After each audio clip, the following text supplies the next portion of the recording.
Hello, I'm Isaac Hayes III, founder and CEO of Fanbase. Listen to what I'm about to tell you. The window to invest in Fanbase is closing. We've raised over $10.6 million of our $17 million goal. That means there's room for less than 6,370 people to invest in Fanbase for the average amount. The minimum to invest in Fanbase right now is $399. That makes you an owner in Fanbase today. Go to startengine.com/fanbase to invest. Why? Because current social apps have taken advantage of users for far too long, with content suppression, shadow banning, harmful racist content, and no real tools for monetization and equity. Fanbase has over 1.4 million users and counting, allowing anyone to reach all their following and monetize their content from day one. Social media is the new TV, and whoever owns the apps that distribute that content have the opportunity to own potential billion-dollar companies. While big platforms with uncertain futures are failing to serve their users, Fanbase is stepping up to fill the gap. Don't wait until it's too late. Invest now, invest for yourself and your future. Go to startengine.com/fanbase and own the next generation of social media.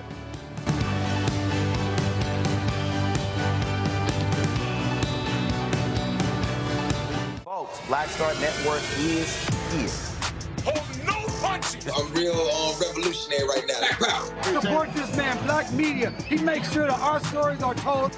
Thank you for being the voice of Black America, Roland. Stay black. I love y'all. All momentum we have now, we have to keep this going. The video looks phenomenal. See, there's a difference between Black Star Network and Black-owned media and something like CNN. You can't be Black-owned media and be scared. It's time to be smart. Bring your eyeballs home.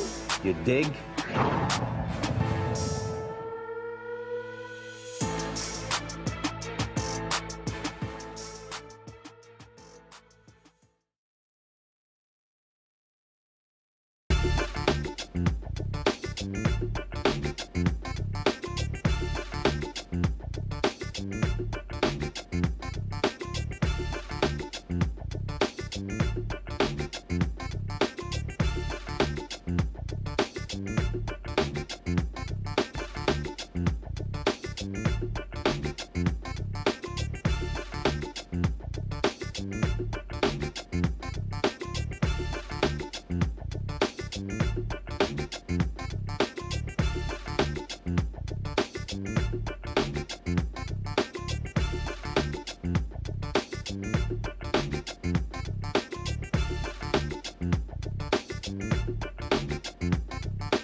Today is Wednesday, July 30th, 2025. Coming up on Roland Martin Unfiltered, streaming live on the Black Star Network.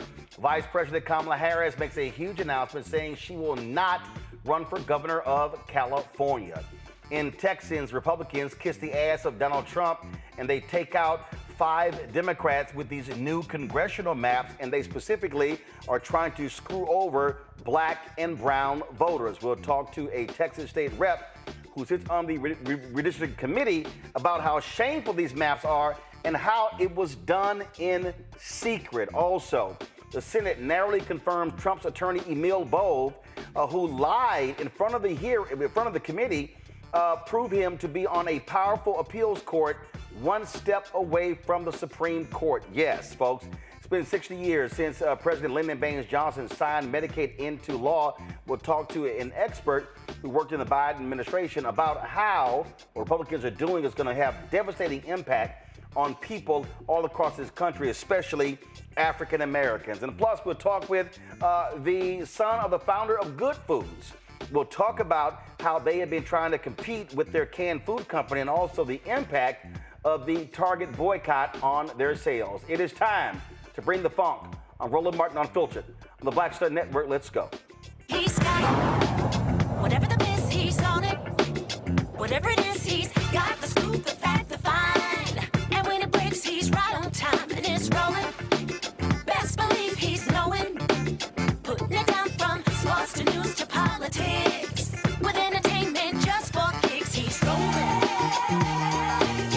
It's on go, roll, roll, y'all. It's Roland Martin, yeah.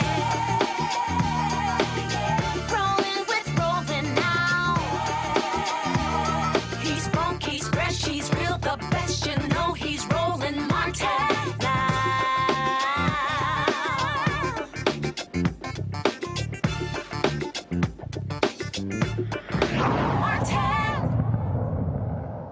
Donald Trump wants it. Republicans, they will give it to him. The Republicans today in Texas this morning unveiled the new congressional maps that devastates the Democratic delegation in Texas. But they also screw over voters in the state of Texas who are black and brown. Now, keep in mind, 61% of Texas, minority. Yet, for these Republicans, they want as many white members of Congress as they possibly can. So as a result of this decision, what they're doing is they're forcing a number of Democrats who to now run against each other when it comes to this the seats. They take out a black district in Fort Worth. They take out a black district in Houston. And the surgical precision by which they're operating is all because of Donald Trump. There are so many people in Texas who've been speaking out on this. But this has been a very clear plan for Republicans because Donald Trump said, I want 5 seats. He wants to take out Jasmine Crockett. He wants to take out Congressman Al Green. But he made it clear to Texas Governor Greg Abbott, who's nothing but a Trump sycophant, saying that, hey, I want to pick up 5 because Republicans are scared to death they're going to lose the House next year. So as a result of the Texas House Congressional Redistricting Committee has been having these hearings. Now, here's the crazy thing about these hearings. People have been testifying, but they hadn't had any maps. It wasn't until this morning when the maps were released. I'm going to show some of that a little bit later. But first, I want to talk right now with Texas State Representative Jolanda Jones, who sits on that committee. She's glad to have you here. So here's what's crazy. You've been on this committee, and you sent me this video earlier where the chair came up with this rule that, y'all, in order for anybody to speak, they had to be so-called neutral. They couldn't be for or against, which is crazy because it's clear what they're trying to do. So for sure, and let me say this: I stepped down from the committee because I'm running for something, but that's neither here nor there. What they wanted to do is they're trying to create a record, and the record that they're trying to create is that everybody's neutral on these maps. So people are literally Actually, let's hold tight 1 second. I'm getting some feedback. So if you have our live feed up, can you mute that on your end? Because it looks like I'm getting feedback. So when you talk, I'm actually getting double audio. I don't. Okay, keep talking. Come back to me, and because right. I don't have your live feed up. Okay, all right. So I'm not sure why we're getting double audio. Keep talking, and if it continues, we'll stop and try to get it fixed. But go ahead. Okay, so we actually have these hearings with no maps, and people were expected to testify, with the exception of one person. Everybody said we don't want redistricting, like, at all. But there was nothing to complain about, like, in actuality. Normally, there's supposed to be a bill before us. People come and they speak on the bill, so you can see how the bill affects you. So, for example, the bill that was filed this morning, the racist bill that was filed this morning, literally, for the most part, substitutes Congressional District 18 for Congressional District 9. So all right, I believe so 1 second. For people who don't understand, the maps there. So Congressional District 18 in Houston was held by the late Congressman Sylvester Turner, late Congresswoman Sheila Jackson Lee. That's the seat that you also are actually announced you were running for Congress. Congressional District 9 was the seat held by Congressman Al Green, correct? Yes. Yes. So what they're doing is they're wiping out 9, making that a Republican district. And to force for Hispanics and to force Congressman Al Green to run for the 18th congressional seat. And the way they changed the map, that's where he now lives. So they literally moved him into Congressional District 18, although normally incumbents, there's something that says protect incumbents. Texas has said, we don't give a hell about that. We're not protecting incumbents. They literally moved Congressman Green into Congressional District 18. Let me tell you how they did it. They took, for Congressional District 18, 70.7% of the proposed Congressional District 18 comes from Congressional District 9. So his constituents will now be in Congressional District 18. They're not used to being in Congressional District 18. Congressional District 18 is only keeping 25.6%. So I'm certain everybody who's running for Congressional District 18 is just sick, because people love Congressman Green here. But the bottom line is there were 2 black seats, and there's now only going to be 1. That's the problem. They did the same thing up in Dallas County and Tarrant County. They literally moved it. Yep. So let's go. Okay. So in Dallas County, Congresswoman Jasmine Crockett, Tarrant County, I spoke to her today. Tarrant County, Congressman Mark Veazey. He's in Fort Worth. So what they've done is they've completely eliminated the Democratic district in that seat in Fort Worth. Just totally eliminated. And in fact, and we've been saying this because they've been doing redistricting on the county level, where they are trying to eliminate one of the black county commissioners in Tarrant County. And Tarrant County is the last large county in Texas that's red. So they are desperate to hold on to that county, because Harris County, Dallas County, Austin, Travis County, Bexar County, Travis County is Austin, Bexar County, San Antonio. All those are now blue counties. And so that's the game they're playing. But go right ahead. But let me tell you what they did. And I spoke to Jasmine today, or Congresswoman Crockett today. Here's the deal. They literally moved her from Congressional District 30, where she currently represents, and they moved her into Congressional District 33, which is where Mark Veazey represents. They literally took out all of the economic drivers in her district. So not only have they tried to consolidate black districts to get rid of 2 black congresspeople, but they've also taken away economic drivers. Airports are economic drivers. They did the same thing in Congressional District 18. They took that from CD 18. It's always been there. So they are eviscerating black districts, and it is terrible. And literally, people who live in Fort Bend, they're used to voting for CD9. They're not used to voting for CD18. People will go to the polls. If they go to the polls, they will not know who they're voting for because they're literally not used to these people. This map is done with surgical precision. I almost believe that AI did it, and it is so racist on its face. I think that it violates Section 2 of the Voting Rights Act. No. First of all, let's keep in mind how we got here. Okay. The Trump DOJ, first of all, I could go back. So these maps were approved by Republicans in Texas in 2021. Let me be clear. These maps. Go ahead.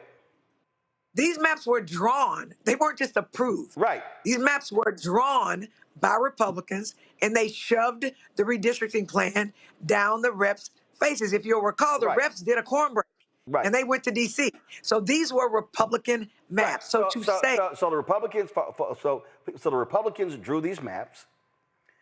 The Republicans said that race was not a factor in drawing these maps. They testified to that, Senator Huffman. So they came. They were like real clear. Trump's Department of Justice sends them a letter and says, "Oh no, these violate the law by using race." And the same Republicans go, "Oh, you're right. We're going to redraw them." Actually, no. The Republicans literally just testified ago in this trial about these maps. The Attorney General said, no, these maps were not based on race. We did not consider race. And Senator Joan Huffman, who was over the Senate Committee on Redistricting, said these maps didn't have anything to do with race. Okay, so let's be clear.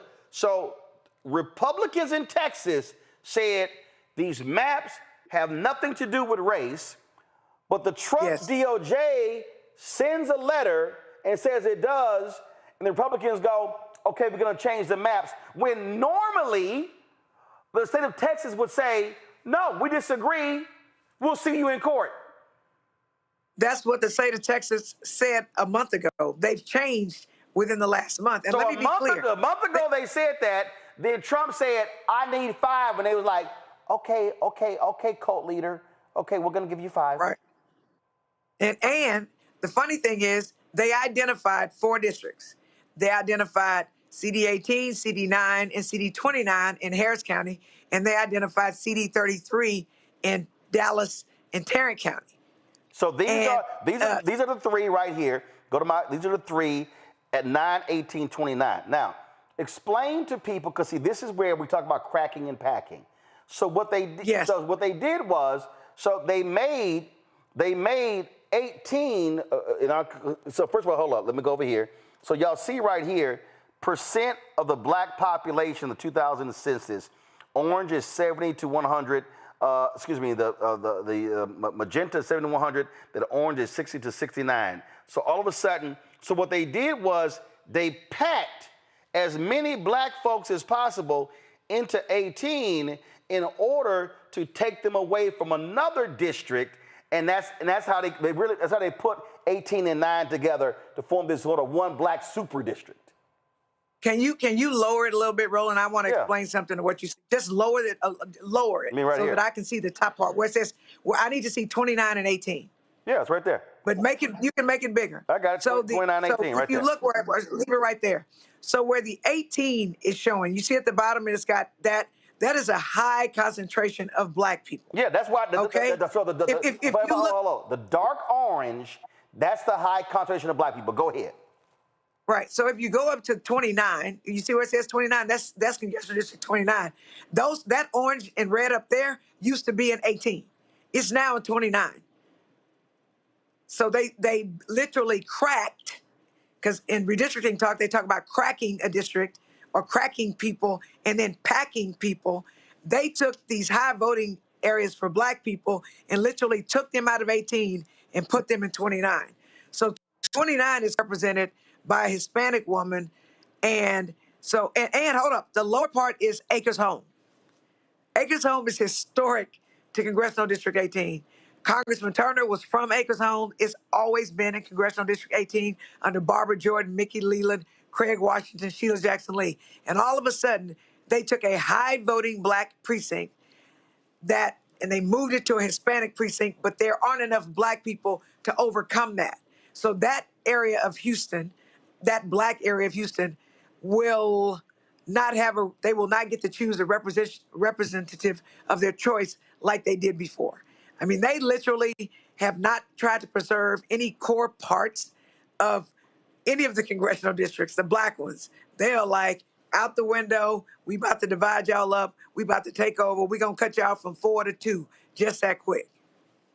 Well, and not only that, what they've done is they are forcing 2 Democrats in the Austin, San Antonio area to run against each other. And so again, what their goal is, I think right now, is it 25-13, the breakdown, Republicans, Democrats? Yes. Breakdown. So it's 25. There's 38 total, yes. 25 Republicans in the House, 13 Democrats. What they want are 30 Republicans in the House and 8 Democrats. And that's what their goal is, to put them all against, to basically force them all to compete against one another. Obviously, there are going to be legal challenges, but it is absolutely stunning, Representative Jones, to sit here and watch Republicans go, yeah, no, there was no race. And then now all of a sudden, because a month later, Trump wants to get what he wants. They're like, yeah, we're going to go ahead and move forward with this whole thing. It's crazy. It is, and to the point that you were talking about with neutral, in court, it's important in court that people say I'm either for or against something. The reason they were just so cold with how they said, oh, no, you got to testify neutral, we don't have a map. Literally, when it goes to court, it's going to appear that people were neutral on it, they didn't have an opinion, which will help the Republicans try to keep these maps in court, which my personal opinion is we need to break up out of here because there's 88 Republicans and 62 Democrats in the House. There's 20 Republicans and 11 Democrats in the Senate. 62 don't never beat 88. 11 don't never beat 20. We need to get up out of here. Okay, now when you say, when you say get up out of here, do you mean, first of all, quorum break? That's what I'm saying. So for people to understand, there has to be a quorum for the House to do business. And in previous redistricting battles, Democrats fled the state. Republicans have changed the rules, now saying they will fine any Democrat that is absent, $500 a day, something along those lines. $500 a day, yes. The Texas Tribune, I was looking at a story a little bit earlier where they were talking about that, where they said that Texas, here's the story right here, Texas Democrats are fundraising to potentially lead the state to block GEO-backed redistricting. Again, we previously saw them leave to go to Oklahoma and other places. Republicans even were threatening to send Texas state troopers after House Democrats if they did that. But the reality is, Democrats must do all they can to stop this, and stop it from happening. And the last time that happened, you frankly had some Democrat turncoats who said, "Oh no, we need to stay here and fight," and that's what gave them a quorum. Absolutely. So let me explain to you about the quorum. There are 150 of us. In order to conduct business, there have to be 2/3, which is 100.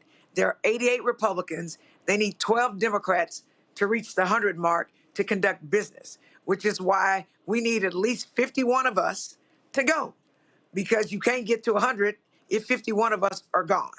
So, yeah, that's what we need to do. We need to stop this because mathematically we are overmatched, again, because of the 88-62 2011 dynamic that I told you about. That's the only way that we can stop this. And one of the reasons you have that dynamic because they also have gerrymandered the state districts. Yes, they have to give them a majority. Y'all, do me a favor. Pull up the tweet that went out today by that idiot J.D. Vance. If you all want to see a level of stupidity, J.D. Vance sent a tweet out today complaining about gerrymandering in California. Y'all, where's the J.D. Vance tweet? No, I can barely see it. You know what? I got it. Because I need to show people what it looks like. So come back. I'll pull it up in a second. If you want to understand how crazy these folks are, it really is unbelievable, Representative Jones, how hypocritical they are. You've got these silly Republicans complaining about gerrymandering. Kevin Kiley in California, oh, this is not right, this is just unfair, and so how dare you? All these different things along those lines. And these people are so you'll see this tweet right here. This is hilarious. So he posted, this is J.D. Vance. Now mind you, where's J.D. Vance from? J.D. Vance is from Ohio, okay? And what are they trying to do in Ohio? They've been gerrymandering in Ohio. They had a redistricting committee. They ignored that particular committee. They totally ignored the committee, and they're trying to gerrymander seats as we speak right now. First of all, so J.D. Vance goes, the gerrymandering in California is outrageous. Of their 52 congressional districts, 9 of them are Republican. That means 17% of their delegation is Republican when Republicans regularly win 40% of the vote in that state. How can this be possibly allowed? Well, okay, let's see, dumbass. Last I checked, the Supreme Court, the conservative Supreme Court ruled that they had no place when it came to political gerrymandering.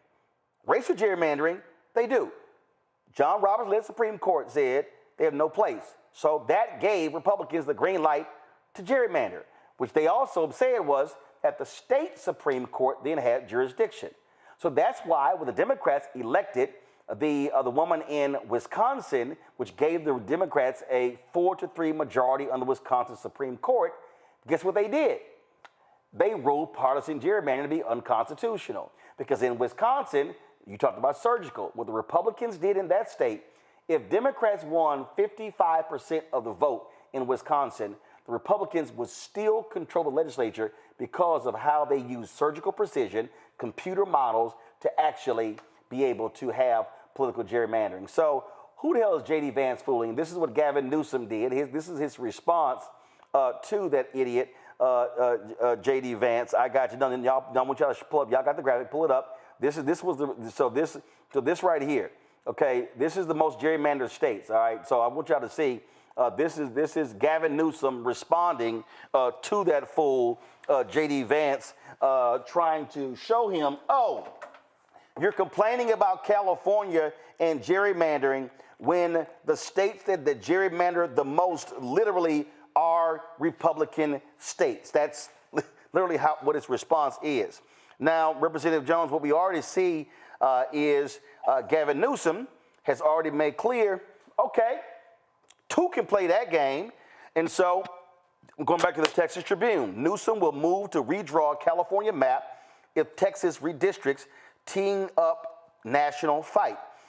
And so the story right here says he's told California Governor Gavin Newsom has told aides he will move forward with a plan to redraw his state's congressional lines to install more Democrats if Texas Republicans pass their own updated map, according to a person with direct knowledge of Newsom's thinking. And so here's the deal, Representative Jones. Not just California. I say Maryland, you do it too. Illinois, you do it. Virginia, you do it. New York State, you do it. Though there are more populous states that are blue than there are red. And so if they want to pick up 5 in Texas, which still be fought in the courts, Democrats could pick up 12 to 15, maybe even 20 in these other states. Fight fire with fire. We do. And because, look, when you go low, I'm going to go lower. But what I'm telling you is this, Roland. Here's what's going to happen if the maps change here. The people are going to win because of how they gerrymandered. The lawsuit is going to come 4-5 years later. The damage is already going to be done. So that's why we have to do what we have to do now. Right. Well, we've got to stop it now. First of all, let's explain to people. The lawsuit's not going to come 4 or 5 years later. Lawsuit's going to be filed immediately. But here's what happens. The Supreme Court has a rule that if it's so right now this is July. Okay, so they make this move right now. You're going to have the lawsuits. Well, the problem is your primaries. When are the Texas primaries? But that's what I'm saying. They're going to get elected. The primaries are in March. No. Right, but I'm having to explain to people why what you're talking about. So because the Texas primaries are in March and the general election is in November, And the Supreme Court has done this before. They did this with the maps in Louisiana as well as Alabama.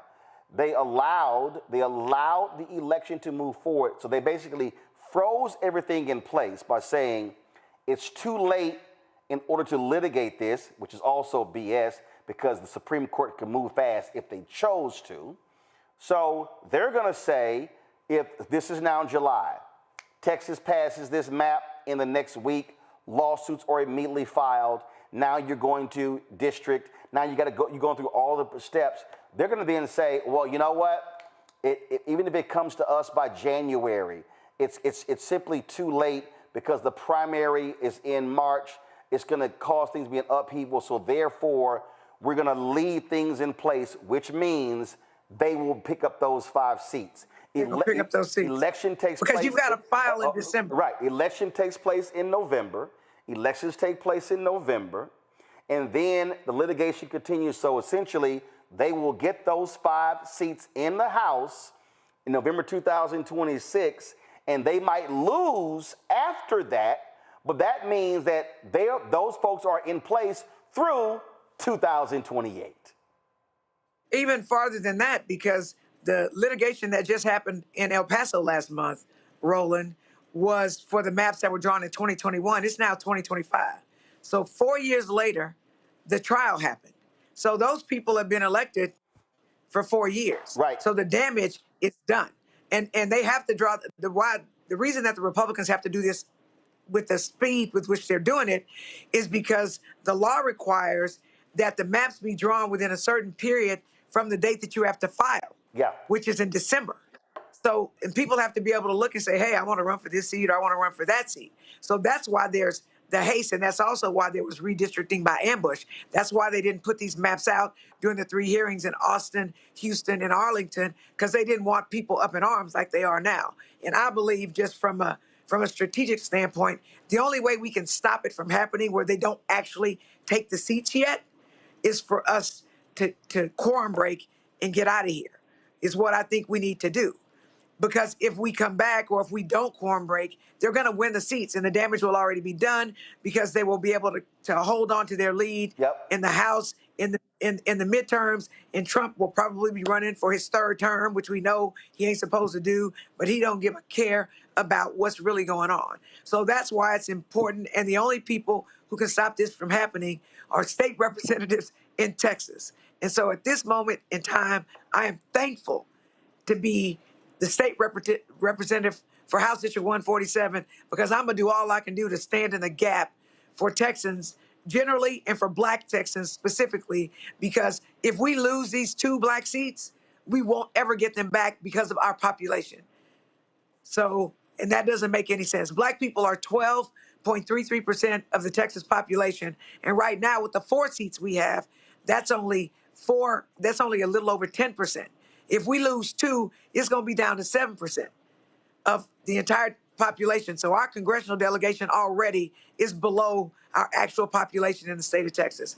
That's why this stand is so very important. And that's why I'm asking people from around the country to help us to be able to sustain a quorum break. Because y'all think we just fighting for Houston or Dallas. Let me be clear, we fighting for democracy. Because if you think it can't get worse where you at, let Trump stay in office for 6 more years. Well, and again, what people need to understand, Republicans are doing this not just when it comes to the congressional district. They're doing it to a county commissioner's seat in Galveston County. They're doing it in Tarrant County. This is about holding on to power. That's what it is. Representative Jolanda Jones, we appreciate it. Thanks a lot. Thank you, Roland. I want to bring in my panel, Robert Portillo, who joins us right now.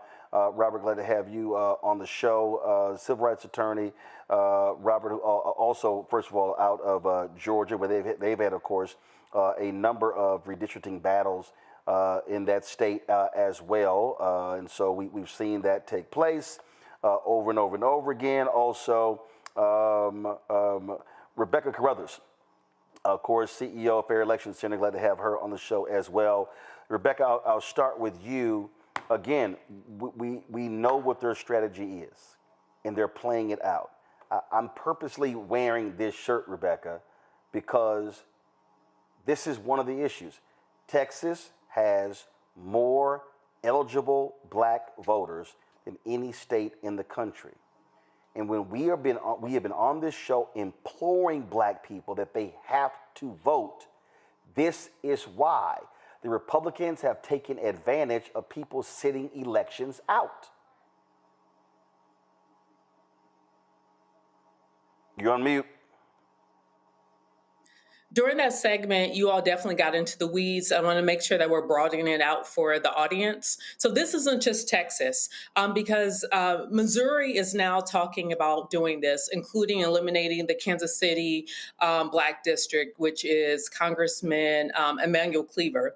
Ohio is now talking about doing this. The reason why we need to talk about this more is, first of all, the current maps in Texas are bad. There are several lawsuits claiming that it's unconstitutional already, and that's from the 2020 census, with the very extreme gerrymandering and racial gerrymandering that happened already. So now, on top of extreme, to be honest, actually, after about 15 years of extreme gerrymandering, because after the 2010 census, it was very gerrymandered. And then Texas picked up 2 additional seats off of the back of the increased population of Hispanic voters, Hispanic folks in Texas. But then what happened is that there should have been more Hispanic seats in Texas after 2020. That did not happen, but they became white majority seats. And so now when we're seeing specifically this cracking that's happening, I really want viewers to understand what that means. To put Mark Vesey against Jasmine Crockett, Fort Worth versus Dallas, that's the equivalent of having the representative that represents Gary, Indiana, to represent Chicago, or the representative of Wilmington, Delaware, representing Philadelphia.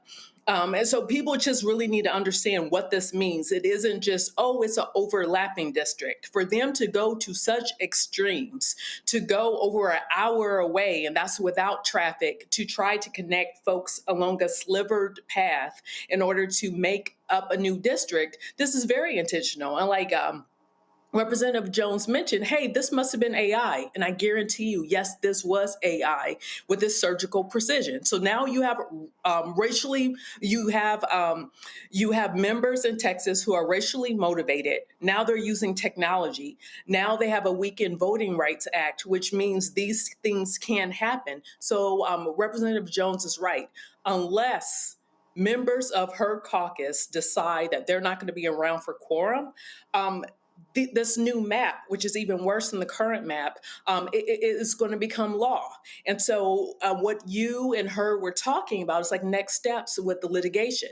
The issue that we've seen in the past when it comes to litigation around redistricting is the courts, especially if they have a particular ideological bent, they end up kicking the ball down the road or kicking the can down the road until it's now too close to the actual election to do anything about it, which means that it's years of folks not being able to vote for the candidate of their choice.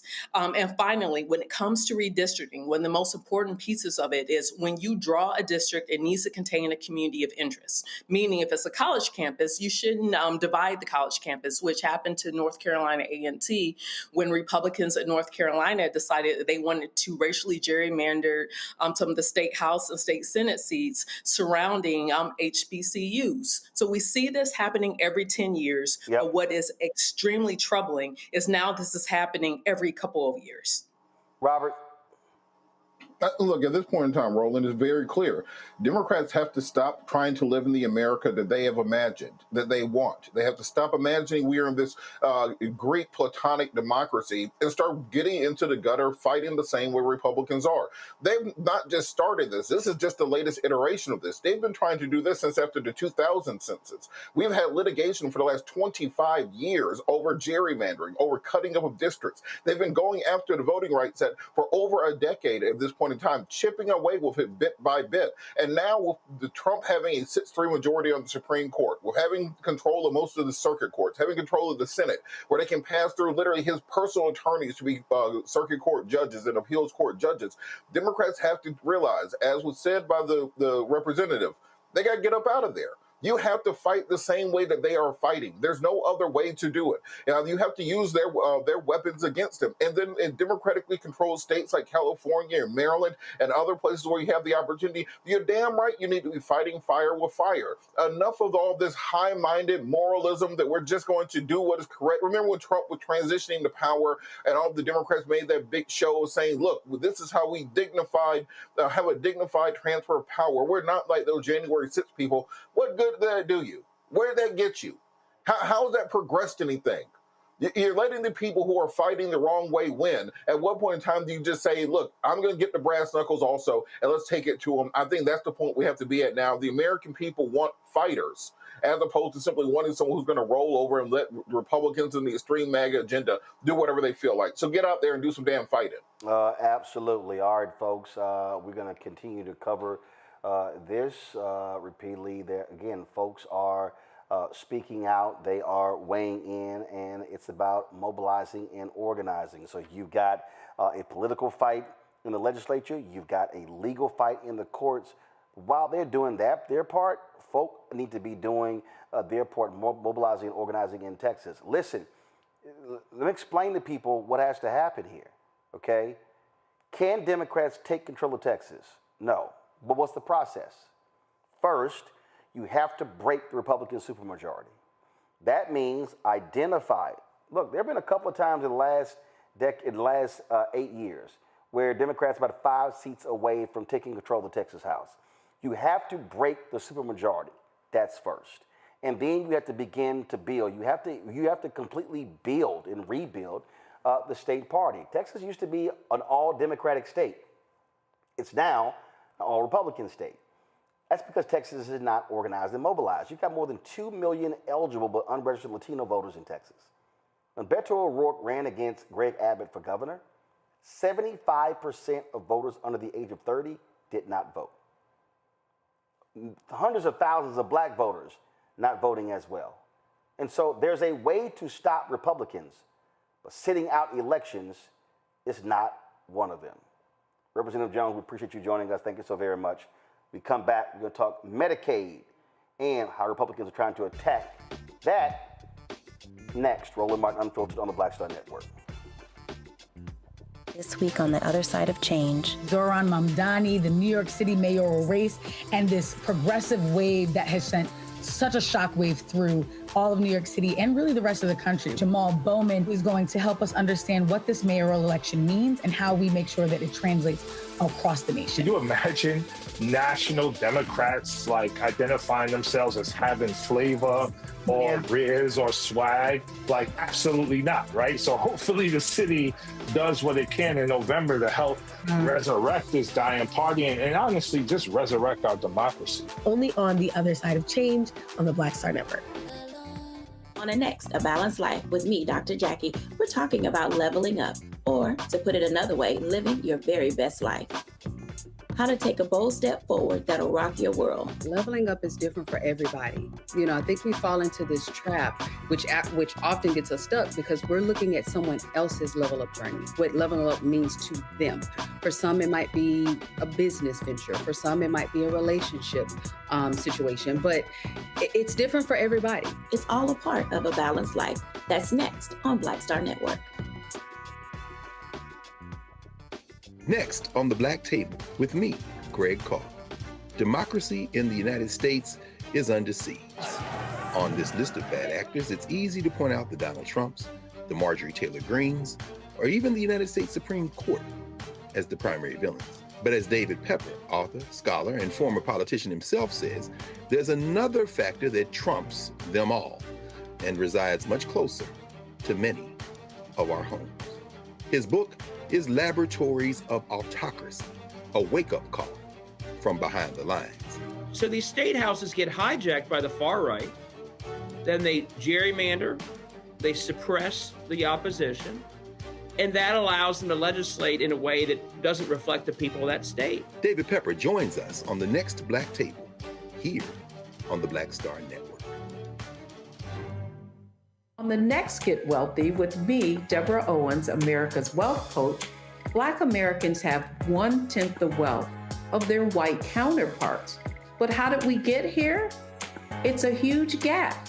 Well, that's why we need to know the history and what we need to do to turn our income into wealth. Financial author and journalist Rodney Brooks joins us to tell us exactly what we need to do to achieve financial success. You can't talk about why we are, as Black people, where we are, unless you talk about how we got here. Bridging the Gap and Getting Wealthy, only on Black Star Network.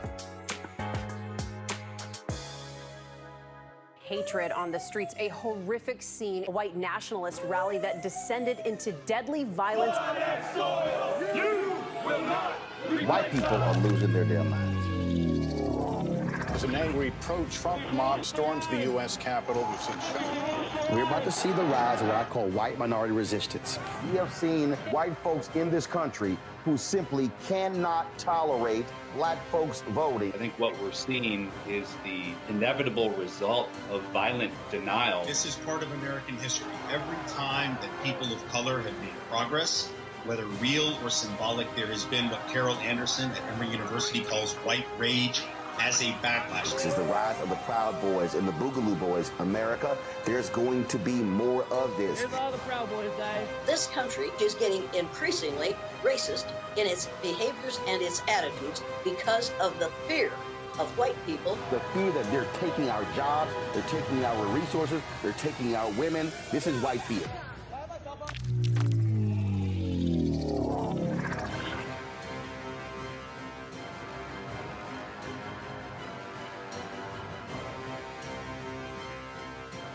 This week on The Other Side of Change. Zohran Mamdani, the New York City mayoral race, and this progressive wave that has sent such a shockwave through all of New York City and really the rest of the country. Emil Bove is going to help us understand what this mayoral election means and how we make sure that it translates across the nation. Can you imagine national Democrats like identifying themselves as having flavor or riz or swag? Like, absolutely not, right? So hopefully the city does what it can in November to help resurrect this dying party and honestly just resurrect our democracy. Only on The Other Side of Change on the Black Star Network.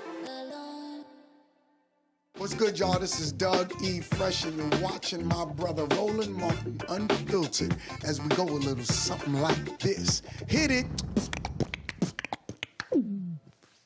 It's real.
60 years ago, President Lyndon B. Johnson signed into law Medicaid, of course, providing a safety net for individuals looking for health care in this country. Republicans want to endanger that. We're seeing these actions take place right now with Trump's signature of that gross bill that he signed on July 4th.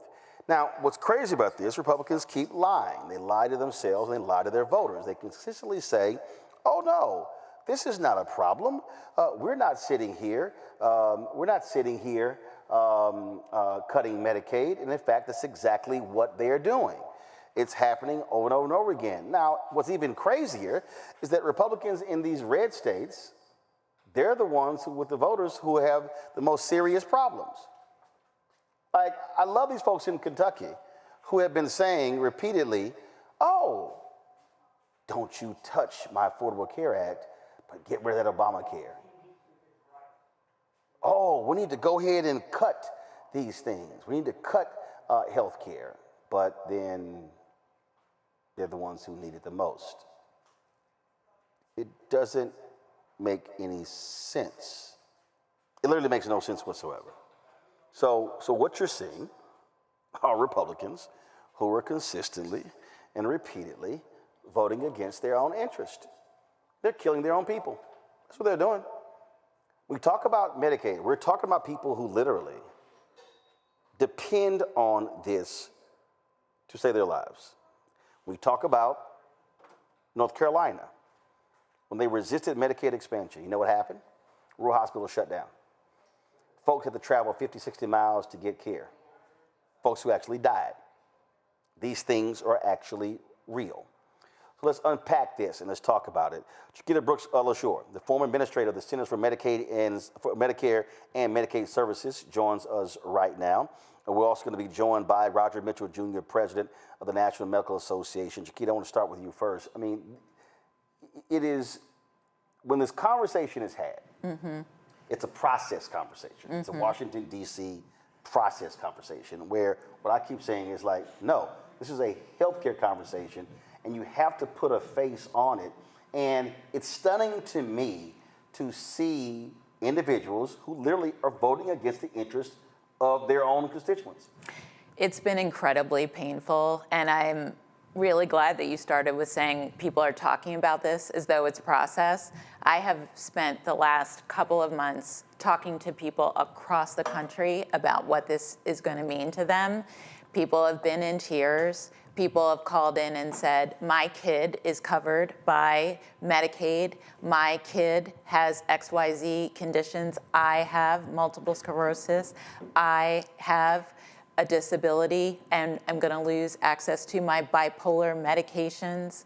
I am a doctor who takes care of patients. What is this going to mean for my clinic? What is this going to mean to my hospital? This is millions of people's lives and livelihoods that are at stake with this bill, and it is really, I would call it immoral, just what this bill is going to mean to our country. Well, when you listen to people who claim to be pro-life, but they support this bill, that's a bunch of crap. When we talk about the most, what are the most affected states? We're talking about 17 million people. What are the top 5 or so states most impacted? You know, I would say all of them are, and in different ways. You are right to say that in many of the red states, this is going to be devastating. And I will just take a moment to back up a little bit about what was going on before this bill passed. We had healthcare problems in our country before this legislation passed, particularly in rural areas. And COVID really hurt a lot of hospitals across this country. I spent a lot of time talking to people, and Medicaid and Medicare prop up most of the rural hospitals in this country. And so you mentioned how North Carolina, before it had expansion, had hospital issues. So did Georgia. So does Mississippi and Alabama. And that's before this bill passed. So let's see, what does this bill do? It hurts red states who disproportionately have Medicaid people. But to the blue states, this bill targeted them. And so there are a whole bunch of provisions that don't say New York and California in them, but the provisions themselves are going to cut the ability of those states to cover the people that they are legally allowed to cover if they choose to with their own dollars. It is hampering those states that did take the expansion and phasing their dollars down and hampering their ability to raise revenues to pay for Medicaid. So that's what I would say. Yes, a lot of the red states are hurt, but the blue states are too. Dr. Mitchell, I want to go to you. Because there is a direct impact on doctors, nurses. I remember when the entire Louisiana healthcare system, they were imploring Speaker Mike Johnson, do not do this. You're going to put our system in jeopardy. He totally ignored them. And so explain to folk what will be the impact directly on doctors when it comes to these Medicaid cuts. Well, we know that, and good evening, and it's good to be here with you, and it's good to see Chiquita, who is really our Medicaid, administrator. We say that every time we see her. Physicians get paid. We receive dollars through insurance, and one of the biggest insurance providers, particularly for physicians that have made a decision to do the work in communities that are disenfranchised or disinherited, rural communities, urban communities, communities in the poor, those that treat disabled patients, those physicians that treat our pediatricians, those that are geriatricians and treat our oldest of our individuals, those physicians are going to be greatly impacted, because now you're talking about treating patients that don't have access to the insurance to pay for their care. So that is one set of physicians. But then there's a whole group of physicians that are in hospitals, that are hospitalists, that are intensivists, that are emergency room physicians.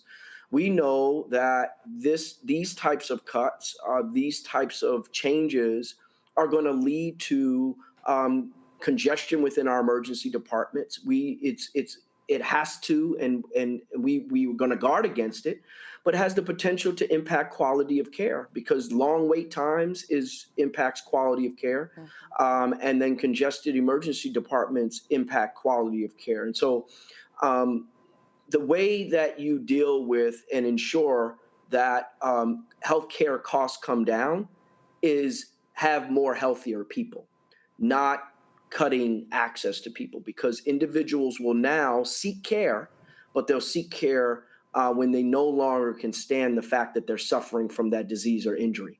So that means that care is going to be more severe. That disease or injury is going to be more severe, and they're going to come to care much later. And so it's going to be more expensive to deliver that care. And now the government is saying, well, that subsidy is no longer going to be available for the people that most need it. So the physicians are at the front lines of having to provide this care at no cost and at low cost, and so it's going to be a problem for our physician groups. But again, it's not just people are sick. This is going to cause folks to die. I mean, this is it's a fact. We've already seen this. When rural hospitals shut down, it was people who experienced medical emergencies who had to travel further. I mean, every single minute was precious and people died. Absolutely. I mean, and there are parts of this country right now where people have to travel for an hour or two to get to a doctor, and weather can make all the difference. I drove in Colorado a couple of years ago when I was CMS administrator. They told me on my way to a hospital, they told me that road's out 1 every 3 days of the year. So you think about what happens when one of these hospitals shuts down. This is maternal health in our country. How quickly can you get to a OBGYN to deliver your baby? It's certainly, you have a heart attack, it's all of us.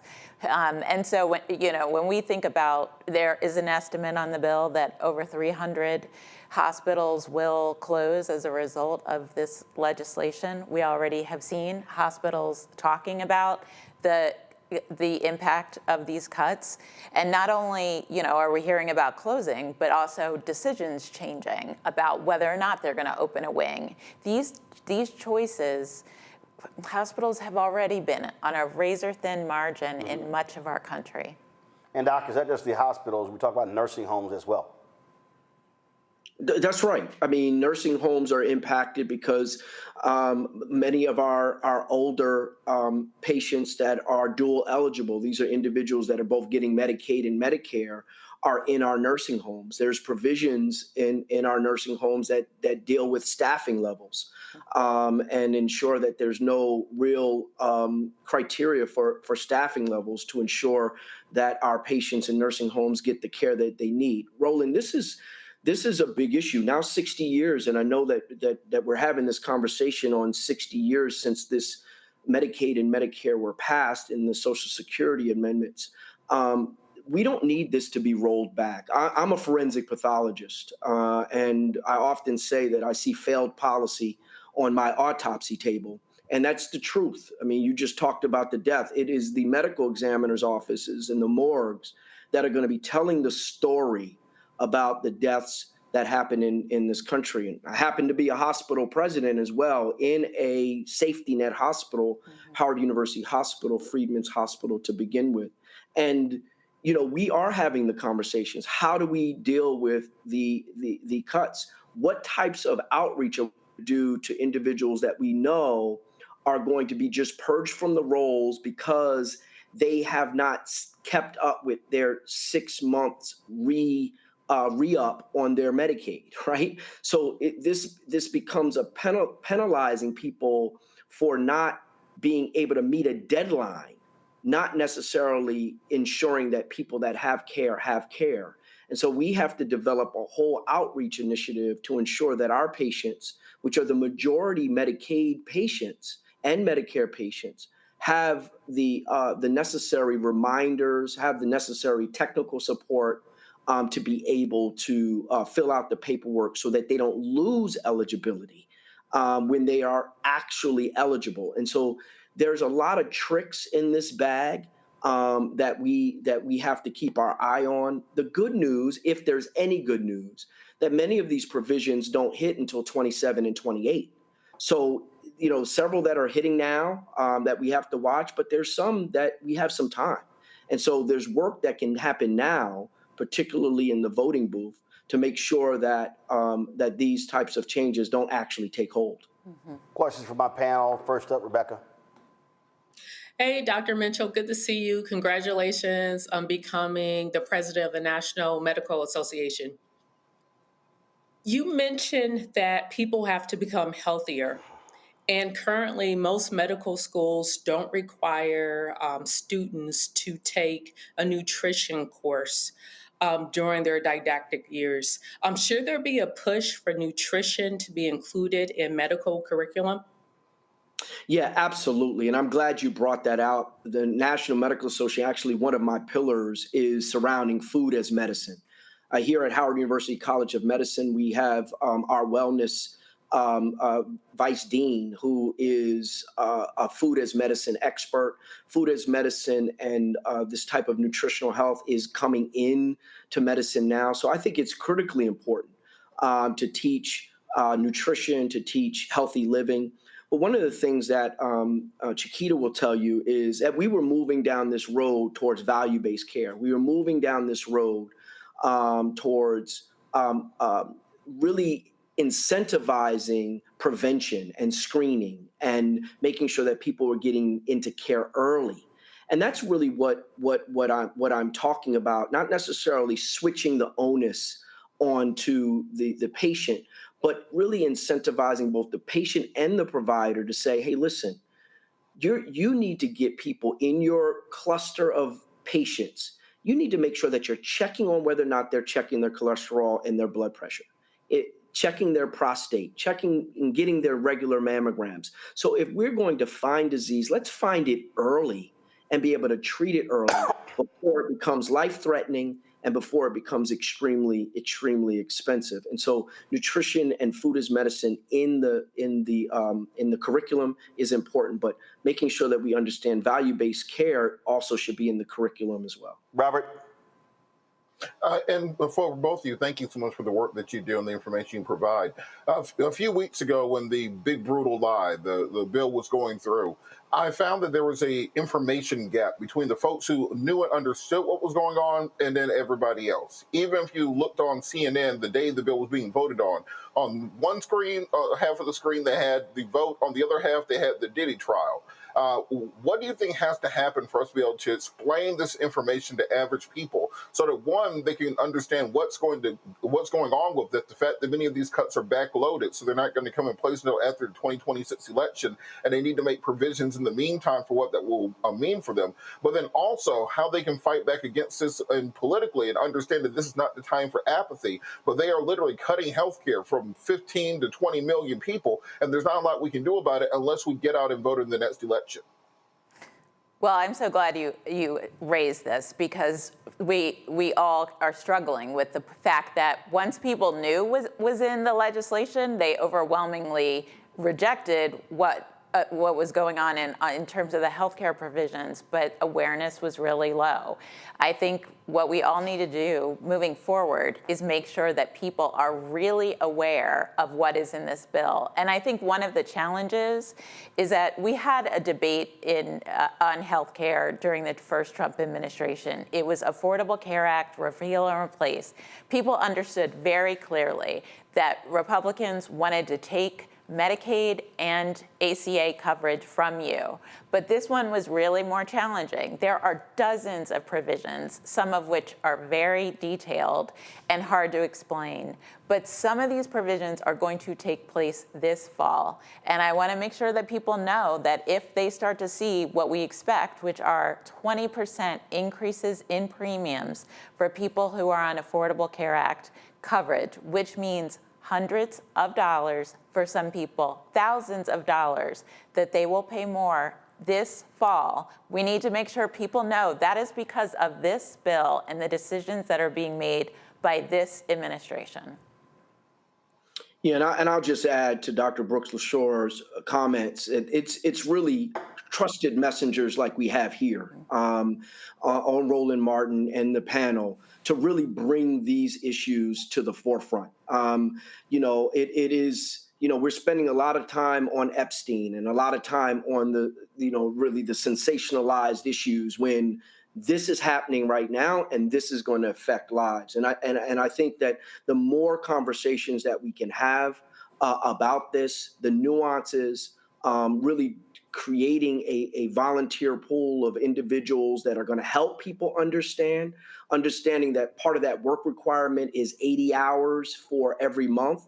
How do we as community develop and ensure that everyone has documented 80 hours if indeed that work requirement ends up going through, right? And so we can use that volunteer hours to teach the issues surrounding Medicaid and make sure that the individuals don't fall off the rolls that don't have to, and then make sure that people become eligible. There's a lot of education that we need to do. And that's why on the 60th anniversary of Medicaid and Medicare being signed into law, you having time to have this conversation is extremely important, but one time is not going to do it. We need to be constantly having conversations, and the NMA, obviously is standing by to be able to be that trusted messenger for our community. A final comment. Just to say how, you were showing pictures of the presidents, Truman and LBJ, when they were signing the Medicare and Medicaid becoming into law. It really changed our country. Mm-hmm. And we need to continue to move forward in our trajectory of getting more people covered and making sure they have access to better care. This bill pulls us back, and we need to make changes so that we don't move backwards. All right, then. We surely appreciate it. Gita, thanks a lot. Doc, thanks a lot as well. Keep up the fight. Thank you. Folks, going to a break. We come back. We're going to go live to Moral Mondays, Repairs of the Breach. They're holding one of their training sessions. We're going to go live to them, show you some of what was happening there with Bishop William Barber and Repairs of the Breach of the Poor People's Campaign. We also got lots more we want to break down and talk about in the world of news and politics. Folks, you're watching Roland Martin Unfiltered, the Black Star Network. Support the work that we do. Join our Bring the Funk fan club. The goal is to get 20,000 our fans contributing on average $50 each a year. As far as the 19 cents a month, 13 cents a day, you go to support this show. Also, the other shows here in the Black Star Network. If you want to contribute via Cash App, use the Stripe QR code. You see it right here. Click the Cash App button to continue. Checks and money orders, make them payable to Roland Martin Unfiltered, P.O. Box 57196, Washington, D.C. 2003 7-0196.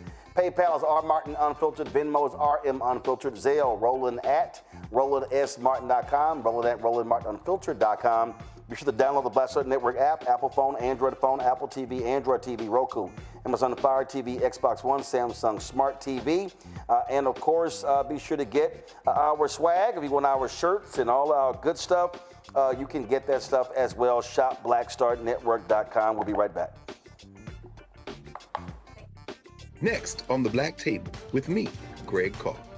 Democracy in the United States is under siege. On this list of bad actors, it's easy to point out the Donald Trumps, the Marjorie Taylor Greens, or even the United States Supreme Court as the primary villains. But as David Pepper, author, scholar, and former politician himself says, there's another factor that trumps them all and resides much closer to many of our homes. His book is Laboratories of Autocracy, a wake-up call from behind the lines. So these state houses get hijacked by the far right, then they gerrymander, they suppress the opposition, and that allows them to legislate in a way that doesn't reflect the people of that state. David Pepper joins us on the next Black Table, here on the Black Star Network. This week on the other side of change. Zohran Mamdani, the New York City mayoral race, and this progressive wave that has sent such a shockwave through all of New York City and really the rest of the country. Emil Bove is going to help us understand what this mayoral election means and how we make sure that it translates across the nation. Can you imagine national Democrats like identifying themselves as having flavor or riz or swag? Like, absolutely not, right? So hopefully the city does what it can in November to help resurrect this dying party and honestly just resurrect our democracy. Only on the other side of change on the Black Star Network.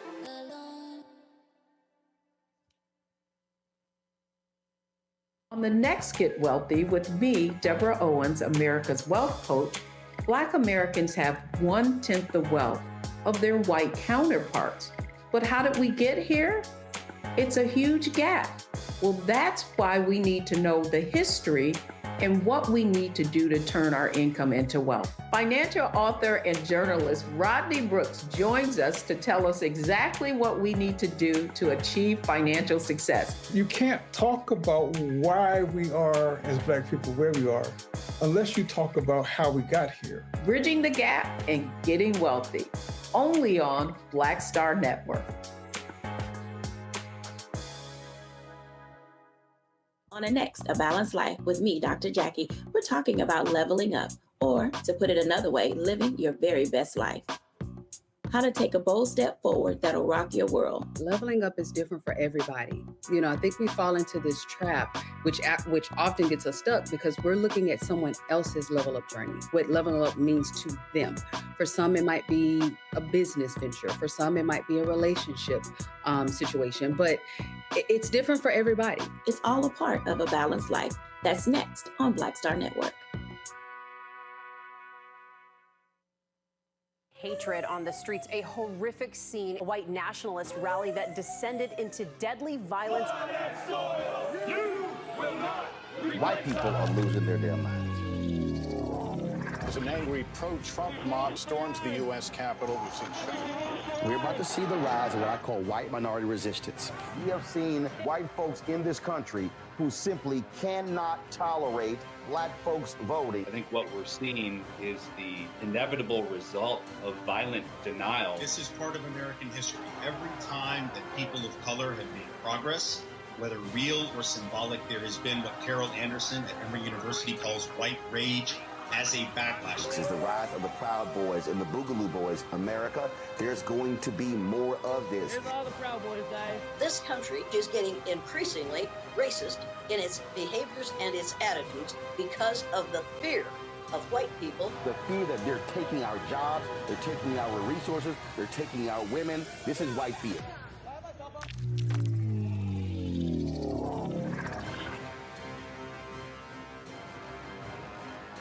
Hi, everybody. I'm Kim Coles. Hey, I'm Donnie Simpson. Yo, it's your man Deion Cole from Blackish, and you watch Roland Martin, Unfiltered.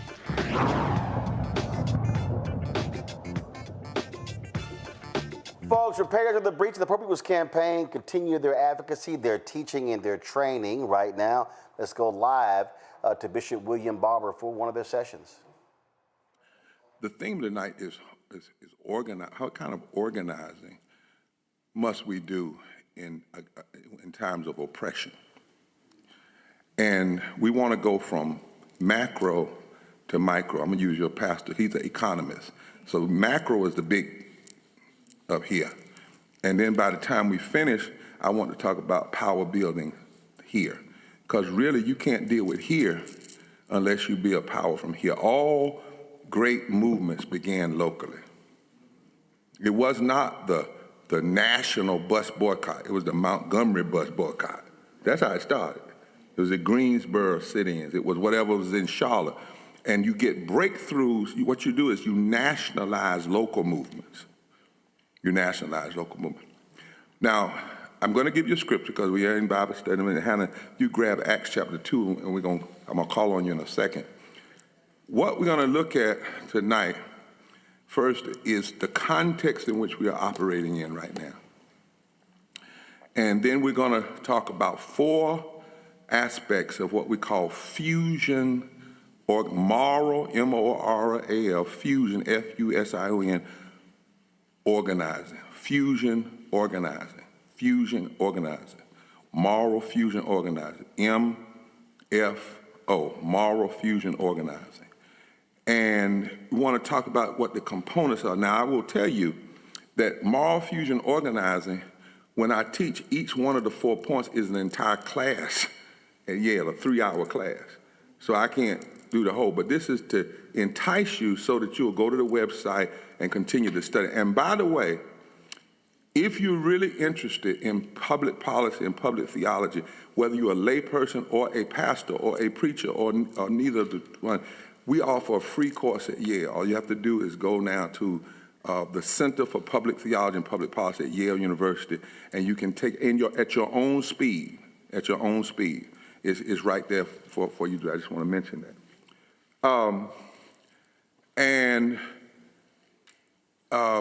So in fusion, in moral fusion organizing,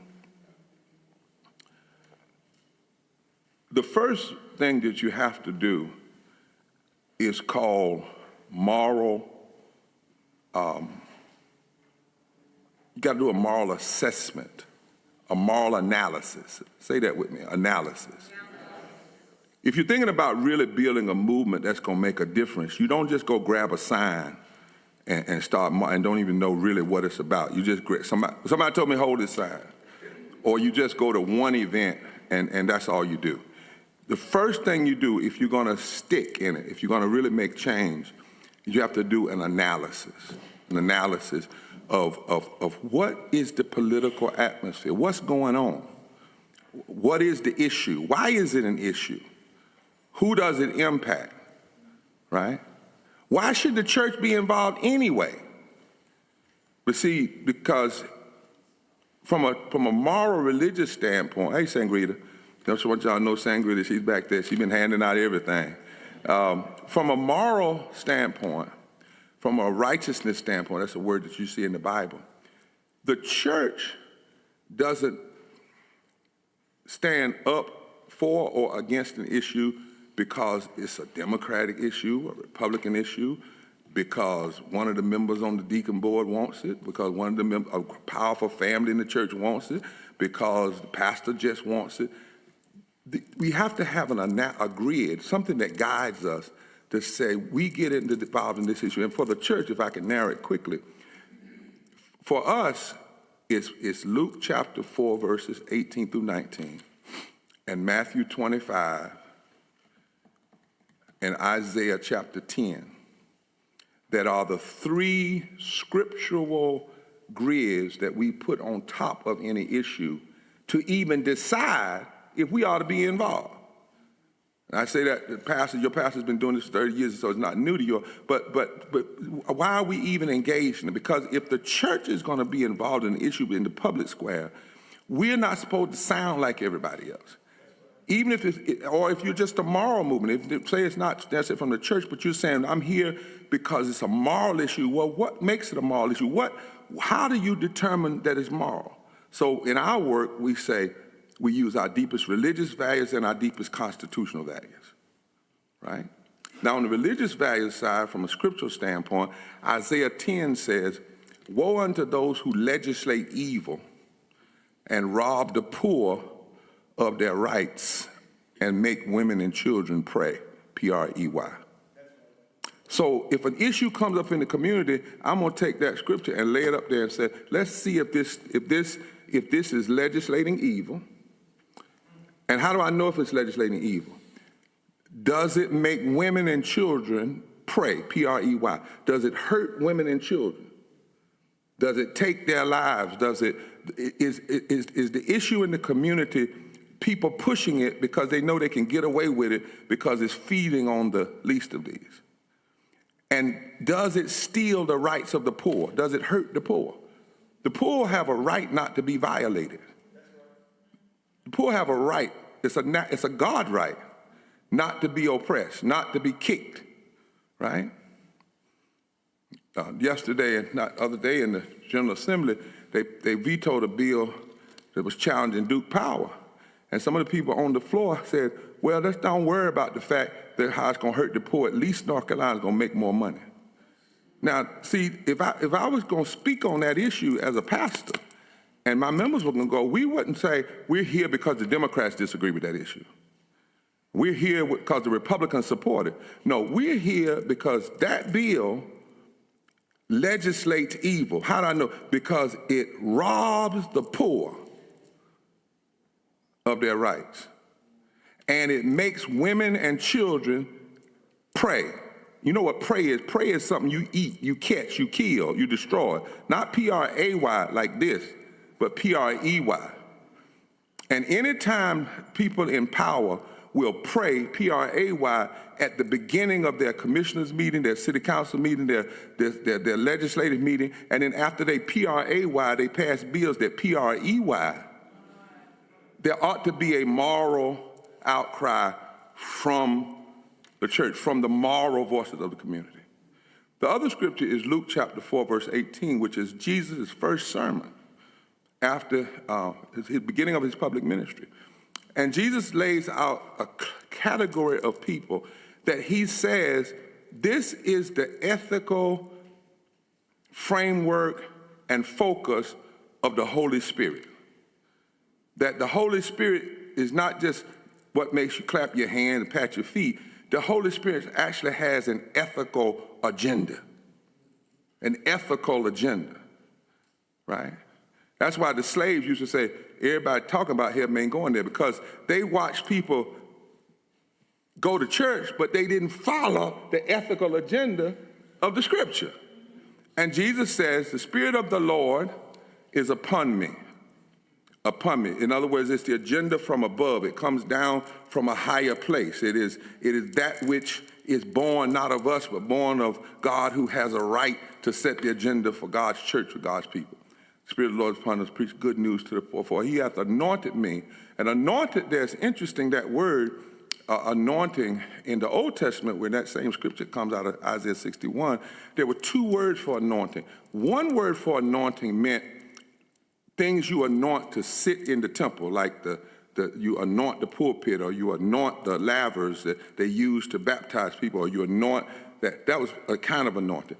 But the particular word for anointing in Isaiah 61, from which Luke 4:18 Jesus is quoting, it is a word which literally means anointed to show uncommon grace in a mean world. It literally means anointed to be empowered to do what you can't do in your own strength.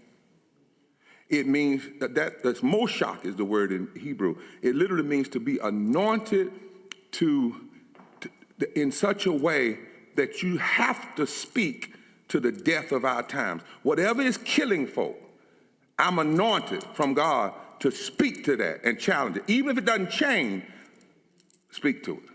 And then it gives the categories. What is it that you're supposed to speak to? First thing is poverty. Good news to the poor.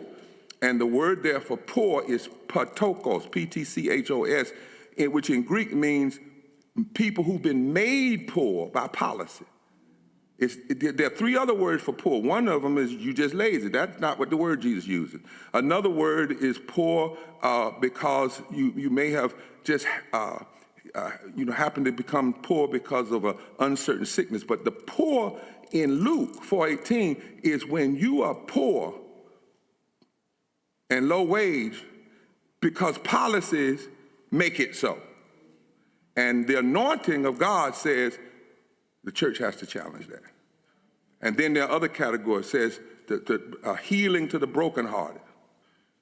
And the word for healing there has two meanings. It means to heal miraculously, like by laying on of hands or anointing with oil and God heal.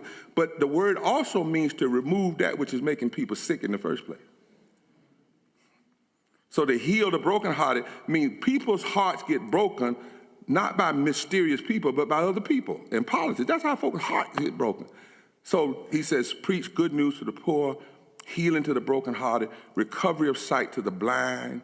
Blind there meaning blinded to love, blinded to justice, blinded by the oppressive systems of the world. Recovery of sight to the blind. And then it goes on to say, and then at the end it says, and to declare the acceptable year of the Lord, which literally means to preach that the year of Jubilee is now and that God is saying to every political system and power system, if you are selective in who you care for, you are outside of the will of God. Because God's calling and the anointing is to declare the acceptable year. So why would First Baptist go down to City Hall, for instance, and challenge an issue? If City Hall was passing things that was saying, this community matters, but these folk don't. These folk matter, but these people don't. Right. Transit tax, for instance. Right. So if folk are saying that these folk are, this is the accepted crowd, but this is not. Any time society's power structure is limiting justice and limiting grace to certain groups, Luke 4:18 says the anointing of God calls us to challenge that. And then Matthew 25 is a scripture we all have heard quoted. We all amen it.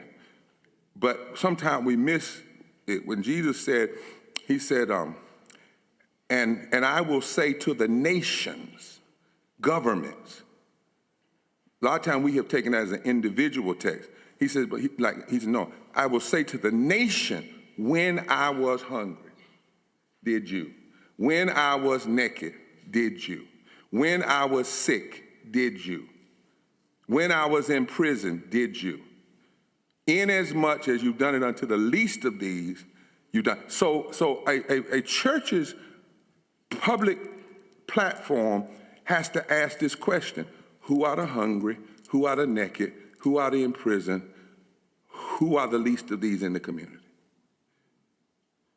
Because we are required to challenge the community that if you are passing policies that hurt the sick, the imprisoned, the hungry, and the least of these, then those policies are contrary to God's will.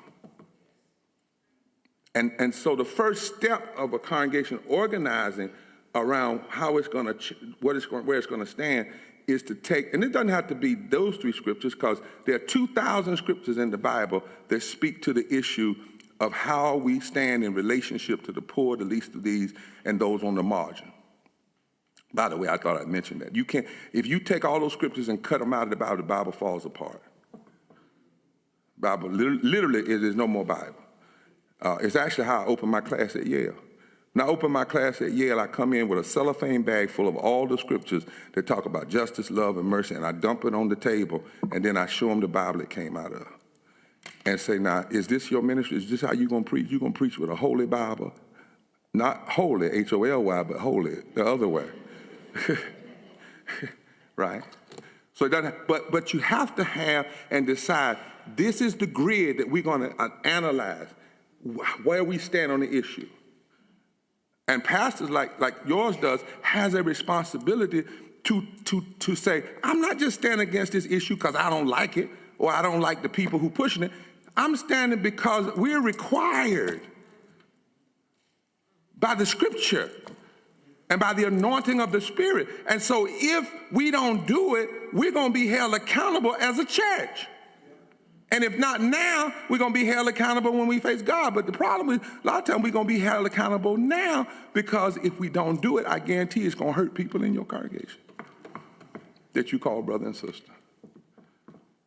Fusion. Now, the other thing we do with fusion is the constitutional side. The Constitution of these United States, well, let me do North Carolina. Let me come a little bit macro. In 1868, two pastors helped rewrite the North Carolina State Constitution after the end of slavery. Two pastors. One was a white pastor who had come here from Ohio, and another was J.W. Hood, who later became the president of Livingstone and the bishop of the AME Zion Church. And they came together and they helped rewrite the Constitution of North Carolina. And in the preamble, they set out some foundational principles. Say that, foundational principles. And this is what they wrote.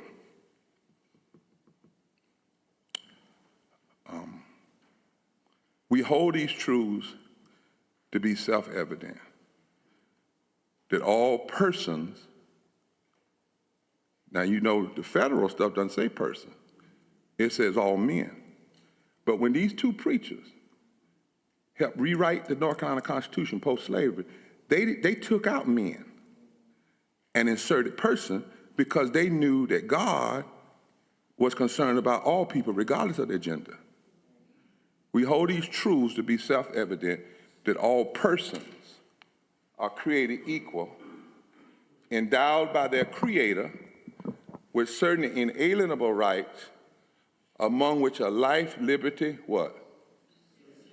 Now that's the federal.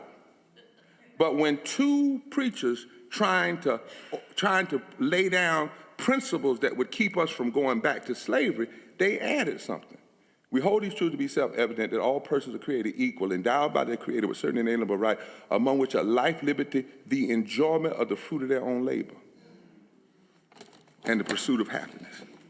So what they said, Rick, well, Pastor, is that anything that undermines your ability to enjoy the fruit of your own labor is pseudo-slavery. And so from a constitutional right perspective, why do I fight for living wages? Why does the church? Because it violates the ability of people to enjoy the fruit of their own labor. It makes people work at slave and poverty wages. Why do I challenge things that take money out of the pockets of the least of these? Because it violates the ability for them to, not only is it anti what God said about the poor, but from a constitutional basis, it also violates. Y'all with me? Then. All right, folks, we're going to restream all of that right here on the Black Star Network. But I want to go to Rebecca and Robert here. Robert, I'll start with you.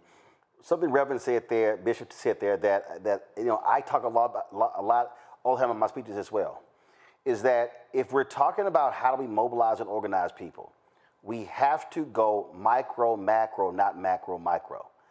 And that so many people want to focus on big initiatives, large initiatives, national initiatives. But what we're seeing in Texas, what we're seeing in all these other places is what happens when you have state boards of elections, when you have local elections, you have state reps, state senate, gubernatorial, the state legislatures, the state Supreme Court, whatever. And I think, too often that's what the focus has been. And so what I keep saying to people, think small. Small, if all of a sudden 5, 10, 15, 20, 25, 30, 35, 40, 100, all of a sudden you now take 100, now do that in 10 different places, that's 1,000 votes. And so we have to break this thing down in bite-sized ways for people to actually accept this, to understand they can actually change politics, but it has to be micro start first.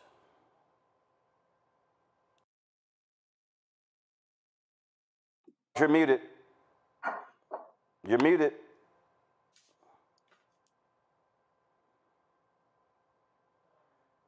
Still muted. All right, let's do this here. We're going to go to Rebecca, then we're going to come back to Robert. Rebecca, go ahead. I know it's important for people to understand that all politics is local and that it's very important to connect with what's happening in people's communities with what in turns happen at the ballot box. I'm listening to the Reverend Dr. Barber. It also made me think of the previous segment when we were talking about Medicaid and Medicare getting ready to celebrate its 60th anniversary, and knowing that next week is the 60th anniversary of the Voting Rights Act.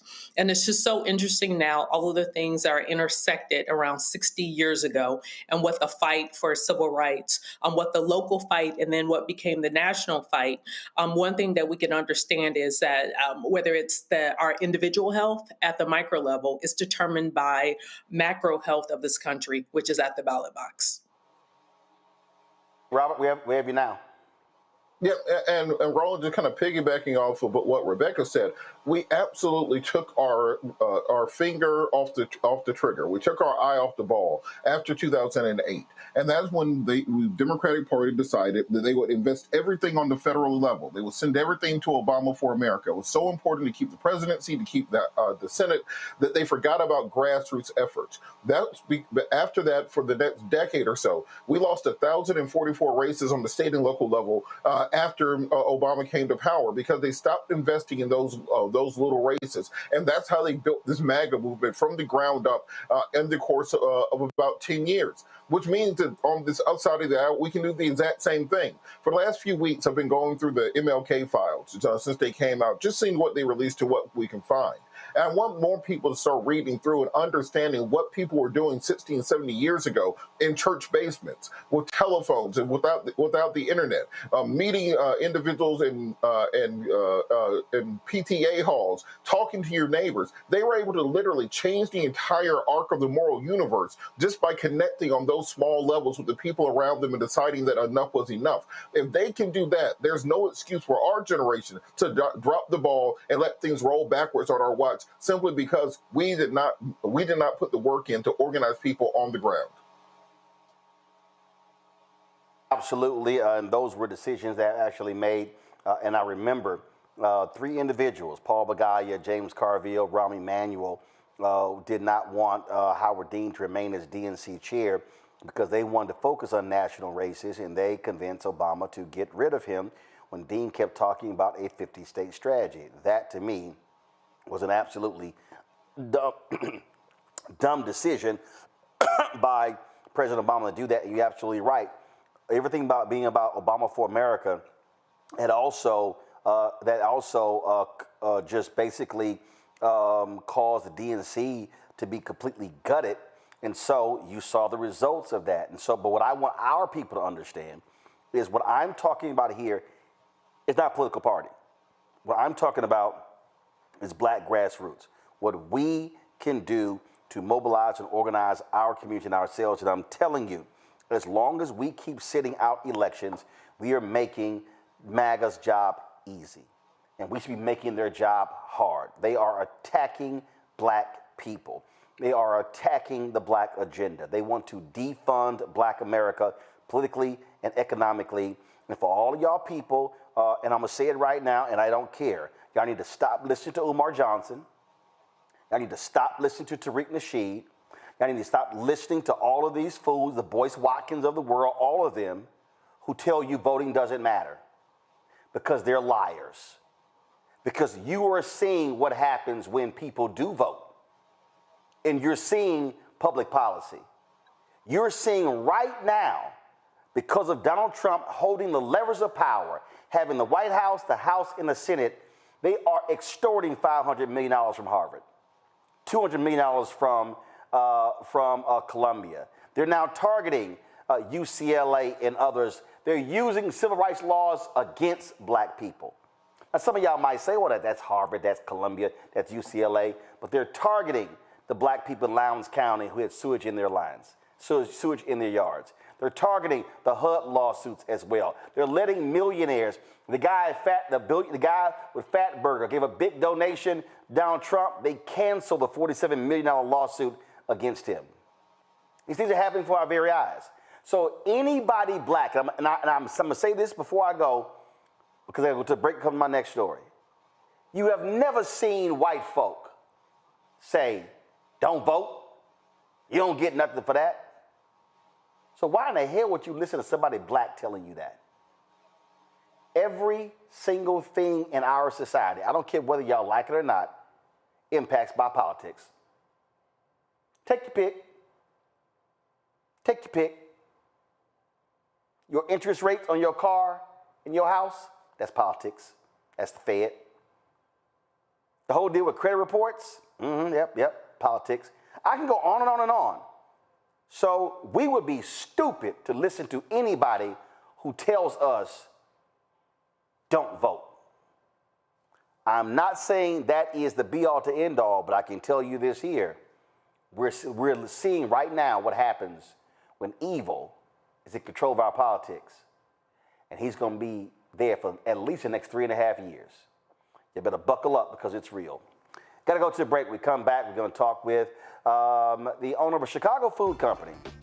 They, of course, have been in business for more than 2 decades. They're a canned good company. We're going to talk about the Target boycott, how it impacts them, but also the work that they have to try to build and grow the business in this age, which makes it a lot difficult for a lot of black-owned businesses to get financing, but also to be able to get their products on store shelves. You're watching Roland Martin Unfiltered right here on the Black Star Network.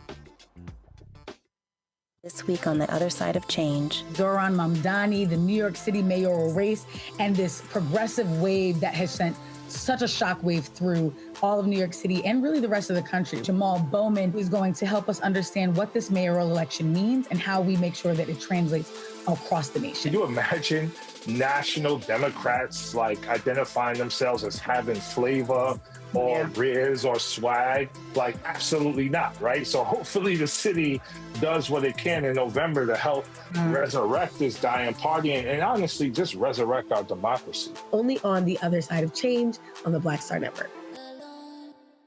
Next on the Black Table with me, Greg Carr. Democracy in the United States is under siege. On this list of bad actors, it's easy to point out the Donald Trumps, the Marjorie Taylor Greens, or even the United States Supreme Court as the primary villains. But as David Pepper, author, scholar, and former politician himself says, there's another factor that trumps them all and resides much closer to many of our homes. His book is Laboratories of Autocracy, a wake-up call from behind the lines. So these state houses get hijacked by the far right, then they gerrymander, they suppress the opposition, and that allows them to legislate in a way that doesn't reflect the people of that state. David Pepper joins us on the next Black Table, here on the Black Star Network. Hello, I'm Isaac Hayes III, founder and CEO of Fanbase. Listen to what I'm about to tell you. The window to invest in Fanbase is closing. We've raised over $10.6 million of our $17 million goal. That means there's room for less than 6,370 people to invest in Fanbase for the average amount. The minimum to invest in Fanbase right now is $399. That makes you an owner in Fanbase today. Go to startengine.com/fanbase to invest. Why?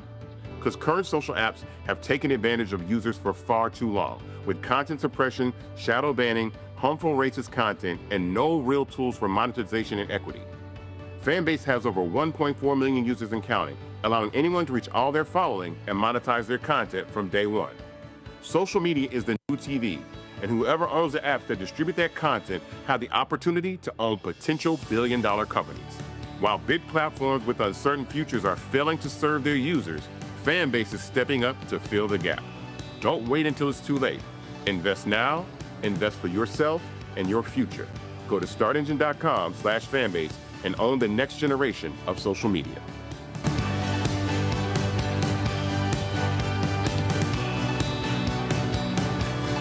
On the next A Balanced Life with me, Dr. Jackie, we're talking about leveling up, or to put it another way, living your very best life. How to take a bold step forward that'll rock your world. Leveling up is different for everybody. You know, I think we fall into this trap, which often gets us stuck because we're looking at someone else's level up journey, what leveling up means to them. For some, it might be a business venture. For some, it might be a relationship situation, but it's different for everybody. It's all a part of A Balanced Life. That's next on Black Star Network. What's up, everybody? It's your girl, Latasha from the A. And you're watching Roland Martin Unfiltered.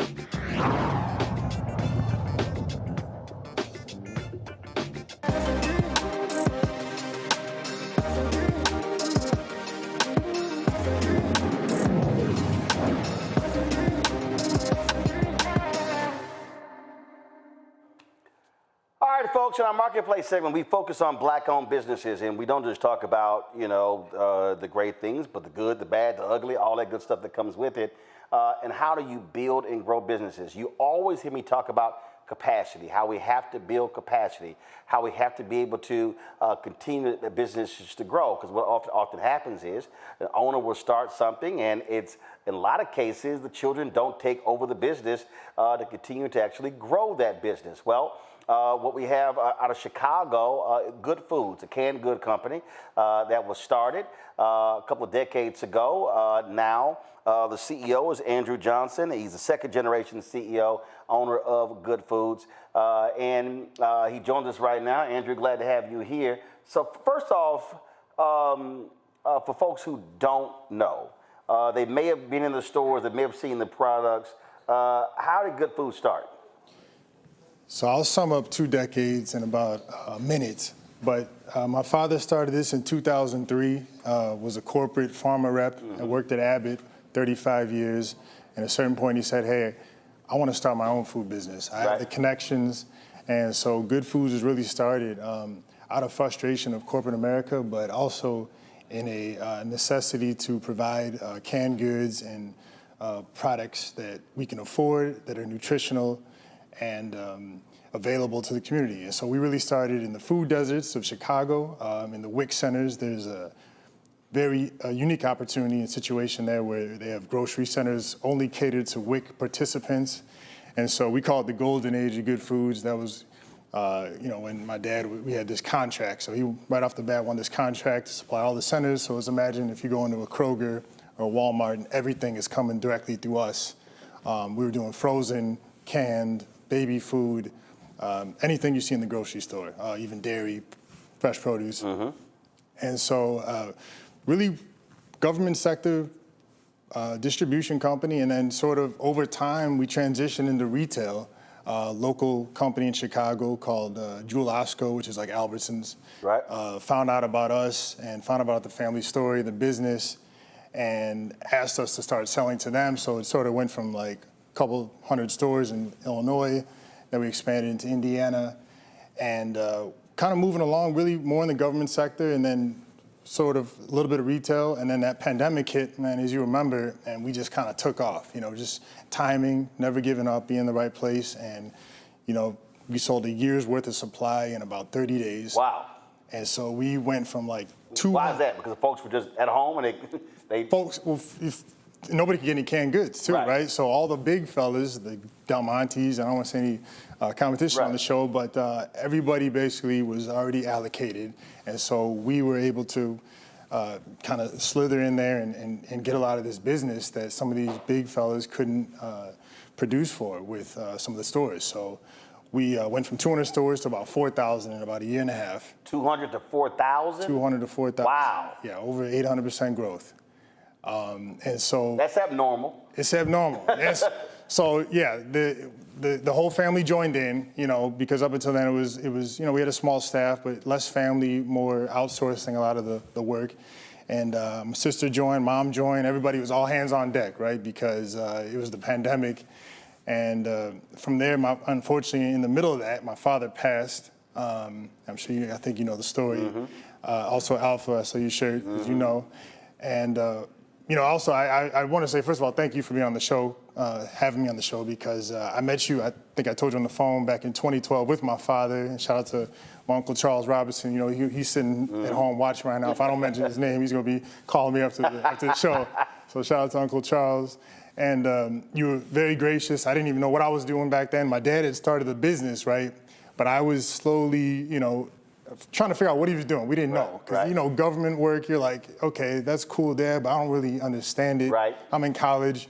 Then he started getting to Walmart. So, I know Walmart, so that sort of interested me. And I was a marketing major at Loyola University. So. But I want to freeze it there because the government, I want to hit the government piece for a reason. Yes. It's because, I was just talking about these folks out here who say, oh, man, you ain't getting nothing with voting. And I keep trying to explain to people that if you look at a significant number of black-owned businesses, they have been able to start and grow because they have been able to access government contracts. They've been able to access city, county, school district, state, federal.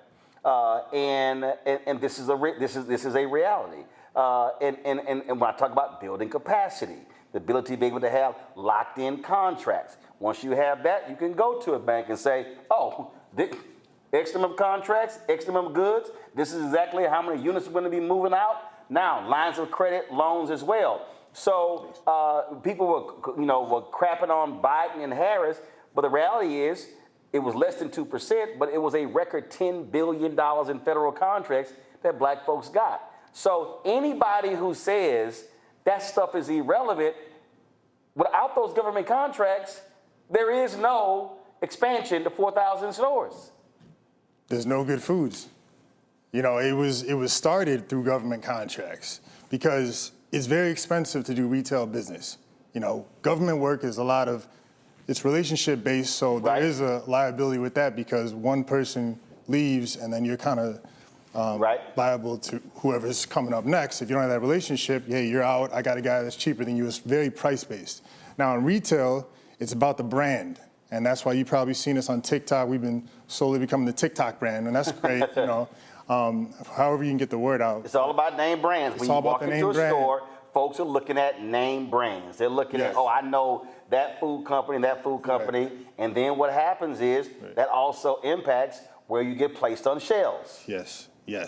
So another thing, I get people say, well, you're on the top shelf at Kroger, you're in the...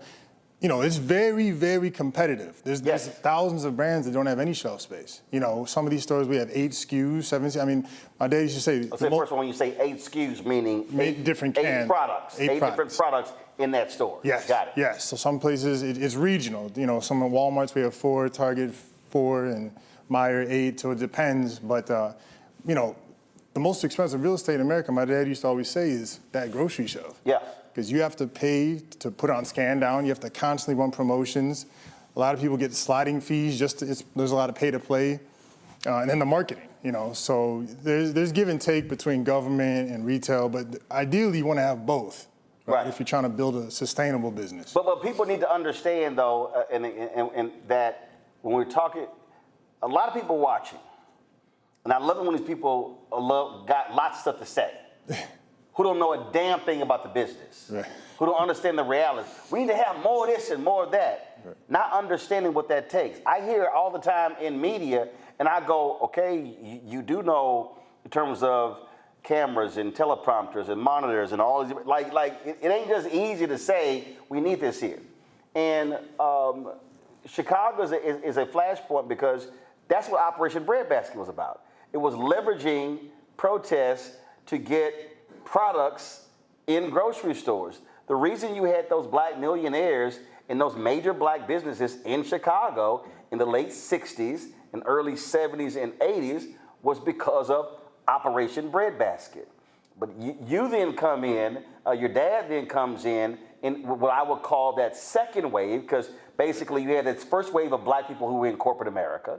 Then that second wave in the wake of the civil rights movement, comes in the late 80s and 90s, and now it's a different type of focus. And it's just, people have to recognize what that history is, and it's not as simple as saying, "Oh yeah, we need to have a black canned good company." Okay, right. but there are real things that go with that. Yes, yes. It's not as easy as we make it look. You know, to get into 4,000 stores. I mean, there was a lot of. It's not like we just went. You know, my dad had built relationships. We had to show up at different networking events, right? We had to pull up to some of the golf outings, right? I mean, I go on for hours about what it took. You know, I even saw you have a putt-putt. Like literally, my dad. You know, at a certain point, kind of what happened was we transitioned, got all these stores, but as right before we expanded, he was in his 60s, right? So he was ready to retire. He said, "Drew, I'm gonna let you take over at this point. I'm gonna stay on as a mentor, board of advisor, but you do what you do. I'm done. I put in my years of work, right?" And so long story short, we were at the Kroger version of Chicago's grocery store. It's called Mariano's. And we're about 300 stores. This is right in the pandemic hit. You know, everyone doesn't really know what the future holds. And my dad was like, "I don't want to do anything else. Like, I told you, you're taking over." I dragged him down to this event, downtown Chicago. He's the type to pull up at the event. He's got his miniature putt. He's like, "You don't care who's around." I'm like, "Dad, okay, fine. Do that. Just stay here for a presence." Literally, the Kroger buyer flies to Chicago randomly. Dad, and we had no idea. And I run over, I find out he's out. I'm like, "Dad, put the putter down." The Kroger, you know, he's a Cincinnati guy, so this is a big deal for him. Right.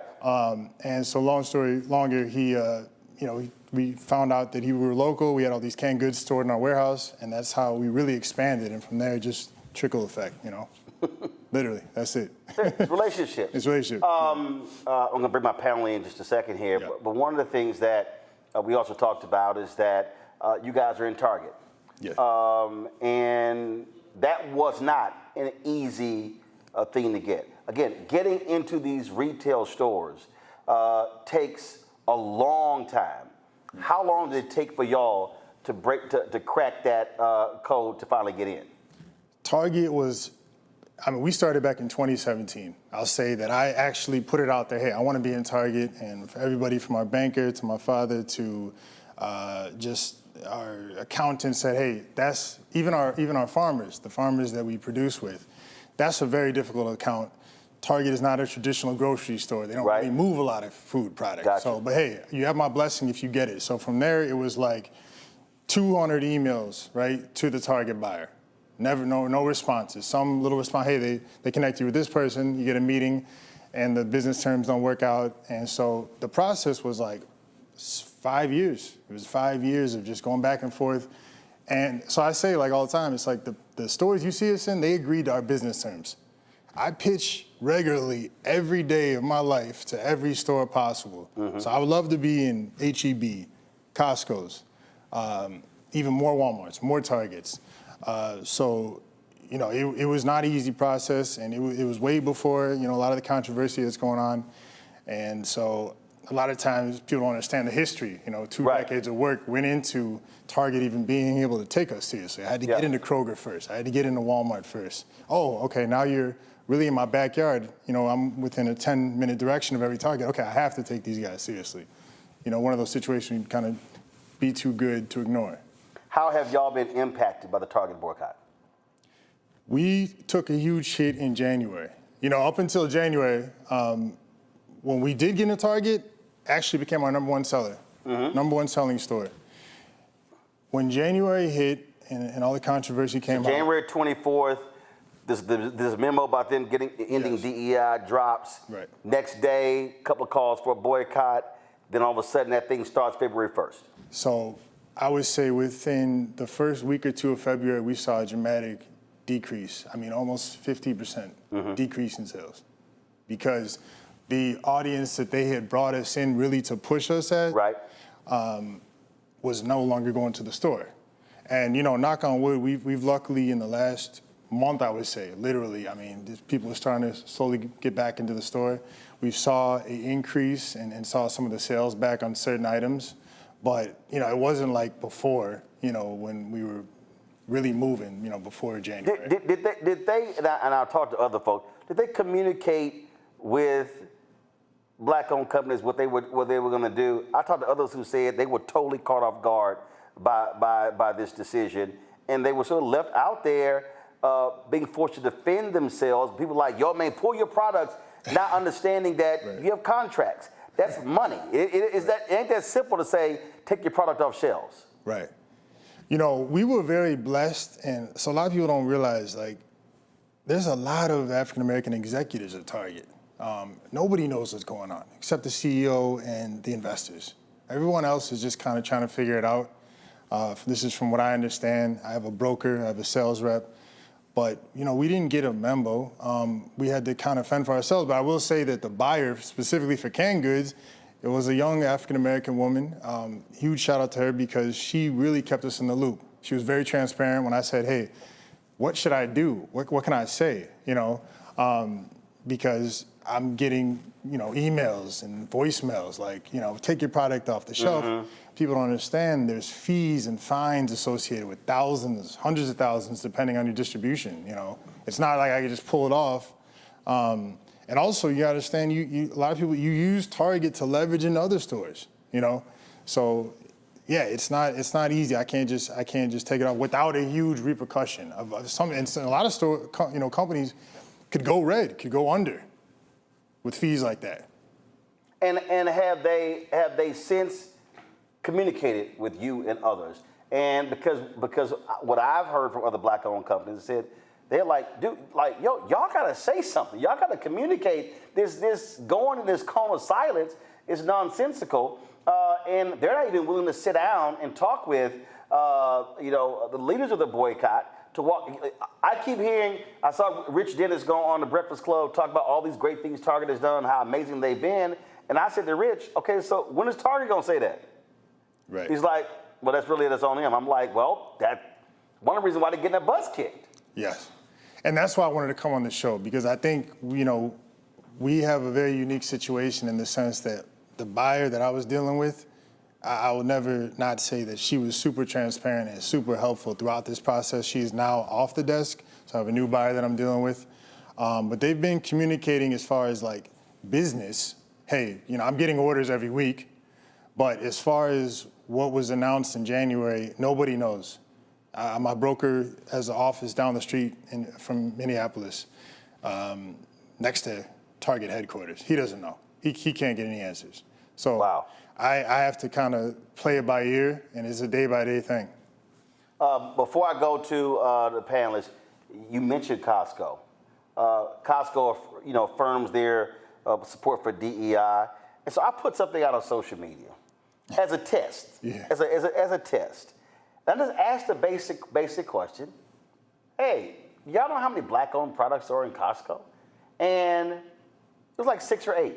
And all these black folks were getting mad at me. We can't boycott somebody else. I said, I'm sorry, I didn't even mention the boycott. But I had a problem that folk could only name 6 or 8. Clearly, y'all have a great product and it's doing well. Why are y'all not in Costco? That's a great question. I would love to be in Costco. Like I said, I'd love to be in H-E-B. I would love to be in all the Albertsons. I've pitched to them, and I am working diligently. One thing I will say about Costco, no matter who you are, right, there's small business problems that everybody deals with that transcends race. I know folks that get into stores and they're like, my product's in the back, or they don't see it on the shelf. That you're a small business. You're a new brand. It's going to get lost in the sauce. You're not top priority. So yeah, I would love to be in Costco. Hopefully somebody's watching and they can reach out, but it's expensive. You have to do bulk packaging. A lot of times, most brands, small businesses can't afford that. Instead of like a traditional one can on the shelf, you now have to do a special wrap and 12-pack, sell it on the shelf, right? It's bulk orders.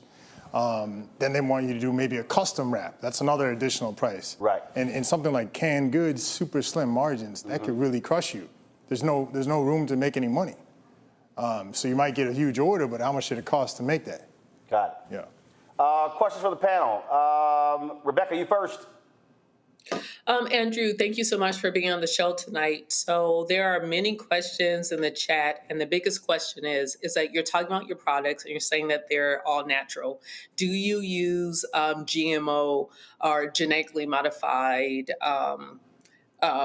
plants? No, all of our products are non-GMO, and we source from some of the highest quality soil in the country, in the Upper Peninsula region of Minnesota, right on the border of Minnesota and Canada. And so everything is grown in the U.S. We use a co-op of farmers that are within a 100,000-mile radius, that are literally hundreds of miles from any type of pollution. We don't use any glyphosate or pesticides on the crops as well. So everything is non-GMO, and you will see that on the label. I don't know if you need a close-up, but all of our products are labeled non-GMO. Robert.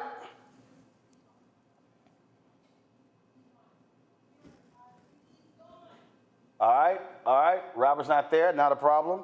Yeah, I'm looking at the product here. It says, good foods, all natural, sweet peas.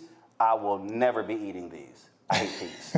So I'll do corn, man, I can't stand peas. Don't even get me started on peas. I got a case of corn for you. Don't even get me started on peas. Oh, you like cranberry sauce? Thanksgiving, cranberry sauce? Maybe. Okay. I don't eat many vegetables. Okay. Blaming it on my daddy. We used to have vegetable week. He's a man, look, don't even get me started. See, you about to trigger me. And it says picked and packed same day. What does that mean? That means within 24 hours of the crop being pulled, it is canned and sealed. So it seals all of the nutrition within basically a day. Got it. Non-GMO, no preservatives, BPA free. What is that? That means the cans are BPA free. So there's a very thick lining between the food and the can that prevents any contamination or any type of bacteria from getting into it. Said no salt added. All right, cool. Let's see here. This is good sweet peas hummus. I think this is a recipe. I want to give folks recipe idea. Yeah. All right, cool. And then all the products are WIC approved, so very strict dietary guidelines go into that. No sugar added to any of our products. And you purposely have your dad's photo on here. I do. Yeah, that was sort of like just a tribute to him and everything he's done. And we put that on about 2 years ago. And so a lot of people resonated with that in the story. Total number of products y'all have? 10 items right now. They are? Peas, corn, green beans, mixed vegetable. Hold up, peas? No. Corn, yes. Okay. Green beans? Yes. Okay, so you're not gonna like the mixed vegetables, because that's peas, corn, okay. Chickpeas? Pass. Black beans? Hell no. You gotta try the black. I'm gonna get a candy. Not gonna happen. Okay. Not gonna happen. Pinto bean? I guarantee, absolutely not. Kidney beans? Hell no. You don't understand. We had, growing up in Houston, in our pantry, we had like the middle shelf was every bag of bean known to man. Okay. I'm talking about you open the pantry, bags of beans are falling out. All right? My dad is a bean lover.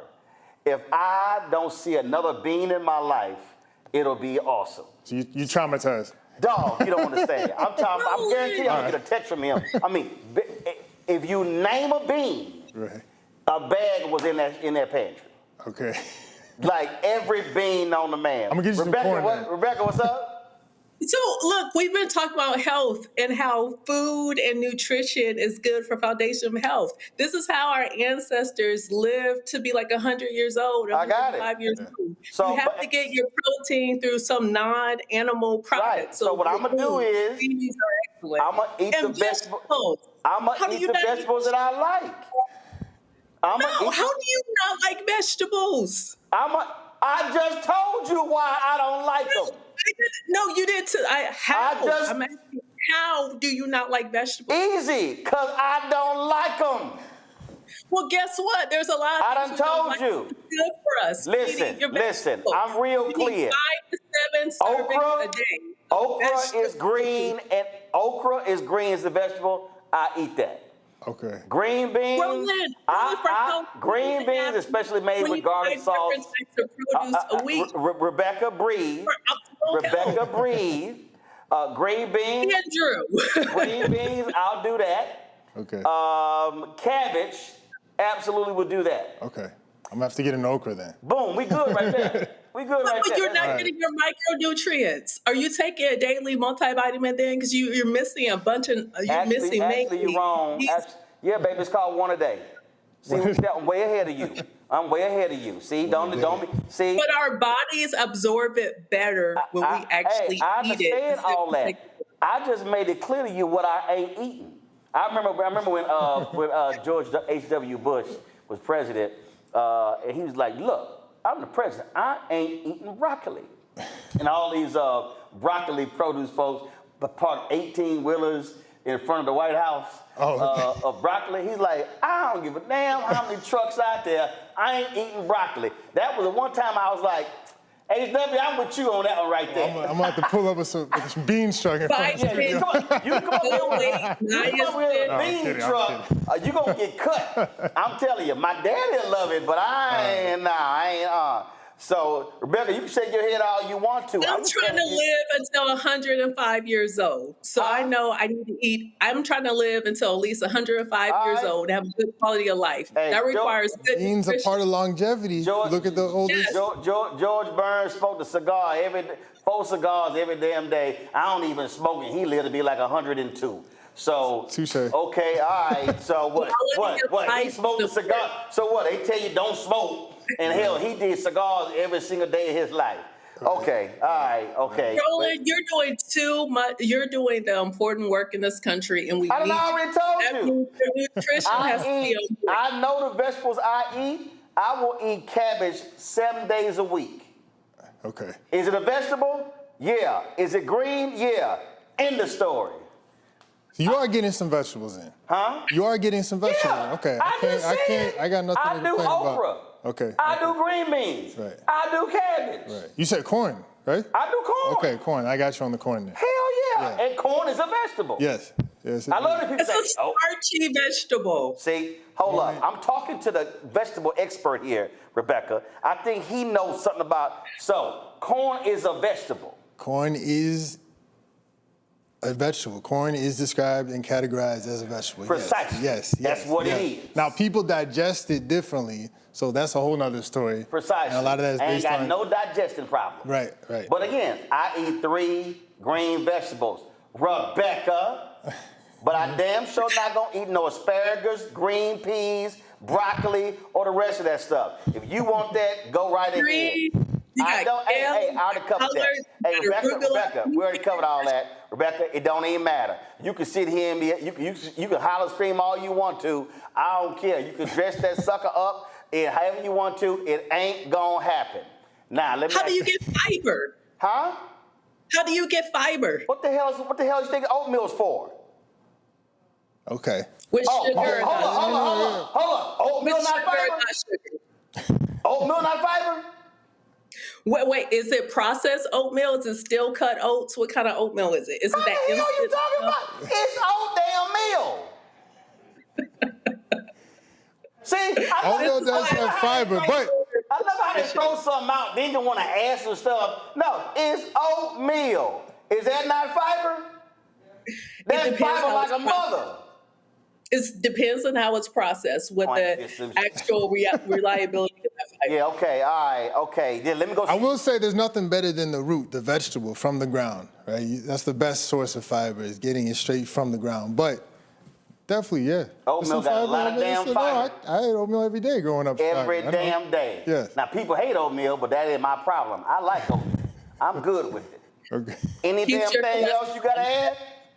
Well, oatmeal at least keeps your cholesterol in check. You damn skippy. That's why I don't have high cholesterol. And I got low blood pressure until you bring up them goddamn vegetables. Then the blood pressure go up. That's how it works. There's no sugar and sodium, so hopefully they're bringing you down. And there you go. First of all, and the same thing. When you look at the sugar content, sodium content, like I was playing golf the other day. I was like, yo, want something to drink? They had Powerade. That sucker had so much. Wait a minute. The Fanta soda had less sodium than the Powerade. No, you got to water those down. There you go. So it's like, yo, you pay attention to it. Yeah. You know, but you got loud folk over there talking about, you know, eating vegetables and beans and then want to questioning my fiber intake. Anyway. Anyway. Let me ask you this here. Let me ask you this here. In terms of what's next. What's next? What's next is Good Foods is going to keep expanding products. We're going to be throwing what we can against the wall, seeing what sticks. I got apple juice coming. We're getting into plantain chips. That's some of the couple things I could talk about. And then really transitioning back into the government sector, you know, because we took a lot of the last 3 years to really focus on retail and build the brand and the name.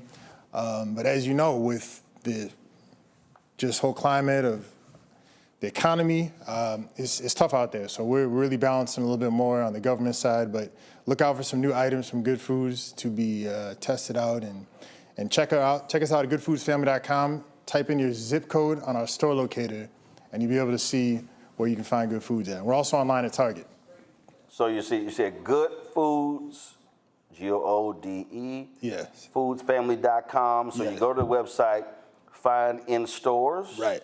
So let's say we're here in the DMV. So let's put in our zip code here, the Black Star Network Studios. Let's see where y'all located. And we're not too many DC stores, but we are in the surrounding Maryland and Virginia. So probably Food Lion, Kroger, some Targets probably pop up. Okay. All right then. So again, y'all go to goodfoodsfamily.com, G-O-O-D-E, yes. Foodsfamily.com. You can check out where to get it. Do y'all do any online sales direct, or do you have to go through a store? Yeah, we go through Target because canned goods, just the cost of shipping canned goods, it's not feasible financially. Most canned food companies don't ship direct. They use a Target or a Walmart. So Target really helps us alleviate that cost of shipping and keep the price down so people can afford to buy the products.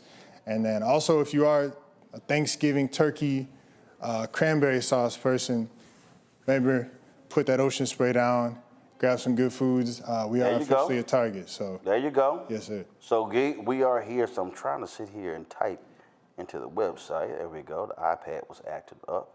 Okay. So let's see here. So yeah, your location. Yes. So I'm looking at a couple of Targets in Silver Spring, a Food Lion in Rockville, Maryland, another Food Lion in Laurel, and so there are a number of locations in the Maryland area. Also, I see a Food Lion in Sterling, Virginia, yes. Woodbridge, Virginia. Yes. So yeah, folks, just go to the website and then put in your zip code, and then you'll be able to find it there as well. Well, Andrew, we certainly appreciate it.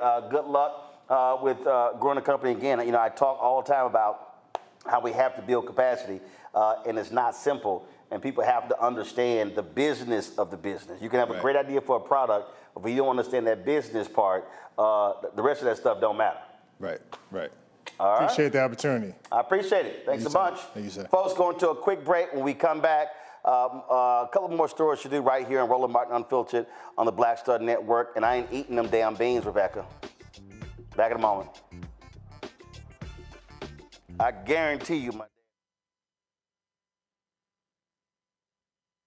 This week on the other side of change. Zohran Mamdani, the New York City mayoral race, and this progressive wave that has sent such a shockwave through all of New York City and really the rest of the country. Emil Bove is going to help us understand what this mayoral election means and how we make sure that it translates across the nation. Can you imagine national Democrats like identifying themselves as having flavor or riz or swag? Like, absolutely not, right? So hopefully the city does what it can in November to help resurrect this dying party and honestly just resurrect our democracy. Only on the other side of change on the Black Star Network. Hello, I'm Jamia Pugh. I am from Coatesville, Pennsylvania, just an hour right outside of Philadelphia. My name is Jasmine Pugh. I'm also from Coatesville, Pennsylvania. You are watching Roland Martin Unfiltered. Stay right here.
Folks, this administration has no problem with racists. The Senate is about to confirm the same guy who called the Proud Boys just a group to scare left-wing people to lead, of all things, the nation's top counterterrorism agency. Joe Kent, Trump's pick to head the National Counterterrorism Center, is a former CIA officer in Green Beret who's twice lost congressional races in Washington state. But it's his far-right views and inflammatory statements that have sparked serious concern. He's promoted conspiracy theories, blaming the FBI for the January 6th Capitol attack, downplayed violent extremist groups, and targeted black activists. Now, the same man could soon be the one in charge of the National Counterterrorism Center, the agency responsible for analyzing and coordinating all U.S. intelligence on terrorism, foreign and domestic. Do y'all now see how crazy and deranged it is to have Donald Trump in charge? How many times have we told y'all what's going on here? It just keeps happening. Folks, longtime Democratic Congressman Denny Davis says he will not seek re-election and is retired. He's expected to formally announce his retirement this week, concluding nearly 30 years of service in the U.S. House of Representatives. He was first elected in 1996. He's been a prominent advocate for issues affecting urban communities and social justice. Before his tenure in Congress, he served as a Chicago alderman and as a Cook County commissioner.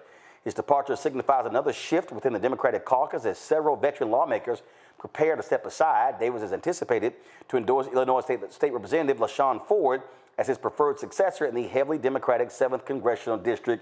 It also means I'll be losing another alpha brother there in Congress. Folks, I mentioned this earlier. Trump's DOJ dismisses fraud charges against a Trump donor, the founder and chairman of restaurant franchisor Fat Brands.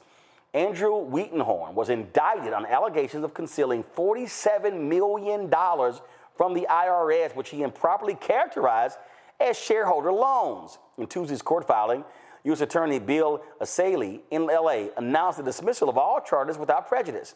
The filing called for withdrawing the indictment against Fat Brands, as well as his former chief financial officer and an outside accountant. It did not provide a specific reason for the dismissal. Wheatonhorn's trial had been scheduled for January. Rebecca, this just goes to show you, Donald Trump has no problem hooking up his donors, and as long as they cheat, he's good with it. Yeah, and even with the white nationalist perspective as well, when we see it's these people who they have no ethics, they have no morals, but they also have a particular ideology. But this is par for the course in America. There's been many administrations in this country that have had white nationalists in government, as well as doing favors. Like, there's a lot of people who are suspicious of our system because they always think that there's corruption in the system. Well, the corruption now is right out in the front, and people are seeing it, they're ingesting it, and now we have to ask the people to do something about it. Do something about it going into the elections this fall. Do something about it next year during the midterms. No, well, Donald Trump, he loves a tax cheat because he's one of them. All right, Rebecca, we appreciate it. Robert, we appreciate it being on the show as well. He had to go earlier. Folks, that's it for us. Don't forget, support the work that we do. Listen, ain't nobody else doing this here. No other black-owned media has a live daily news show that speaks to African Americans, that centers us. And guess what? YouTube every week drops their latest poll, the top 100 podcasts. We are hanging tight at 77. And we're the only black news outlet in the top 100. Everybody else who's black is sports and entertainment. Or there's a couple of far right wingers on there. And so that's why your support of this show is critically important, because we don't have millionaires and billionaires sending us money, cutting us checks. We don't have these major advertisers doing ad deals, Big Pharma, these agencies, Group M, Horizon, all of these folks, they're not supporting us as well. And so, look, it's all about you supporting us, and so it matters, and so we can keep doing the work that matters. And so, Cash App, if you want to contribute via Cash App, use the Stripe QR code. You can see it right here. You can use it for credit cards as well. Check some money order. P.O. Box 57196, Washington, D.C. 20037 0196. PayPal, R. Martin Unfiltered. Venmo, RM Unfiltered. Zelle, Roland at RolandSMartin.com. Roland at RolandMartinUnfiltered.com. Download the Black Star Network app. Apple phone, Android phone, Apple TV, Android TV, Roku, Amazon Fire TV, Xbox One, Samsung Smart TV. Be sure to, of course, Get my book, White Fear, How the Browning of America is Making White Folks Lose Their Minds, available at bookstores nationwide. Get the audio version I read on Audible. Also, get our Roland Martin Unfiltered gear from shopblackstarnetwork.com. We have changed vendors. We're not using Custom Spring. We had way too many problems with your orders. If you ordered from them, go to RolandSMartin.com, go to RolandMartinUnfiltered.com, send us an email. We'll help you get your products, but we use a different company now. So if you want to get your T-shirts and your mugs and hats and all that good stuff, it's a different company we're using. Go to ShopBlackStarNetwork.com. You also see all of these products that are here on my news desk. These are all the products that we're carrying on our ShopBlackStarNetwork.com. All of these are black-owned companies, and so if you want to support black-owned companies, we got toilet paper, we got different sauces. You've got the gym wraps from Nicole Ari Parker. You've got drink mixes. You've got, of course, popcorn. All kinds of different treats. And so go to shopblackstarnetwork.com to support these black-owned businesses. And don't forget, download the app Fanbase. Of course, black-owned social media app. If you want to invest in Fanbase, it was $17 million goal. Series A raise. They've already raised about $12.7 or $8 billion. Go to startengine.com/Fanbase, startengine.com/Fanbase. All right, folks, that's it. I'll see you tomorrow right here. Roland Martin Unfiltered on the Black Star Network. Holla!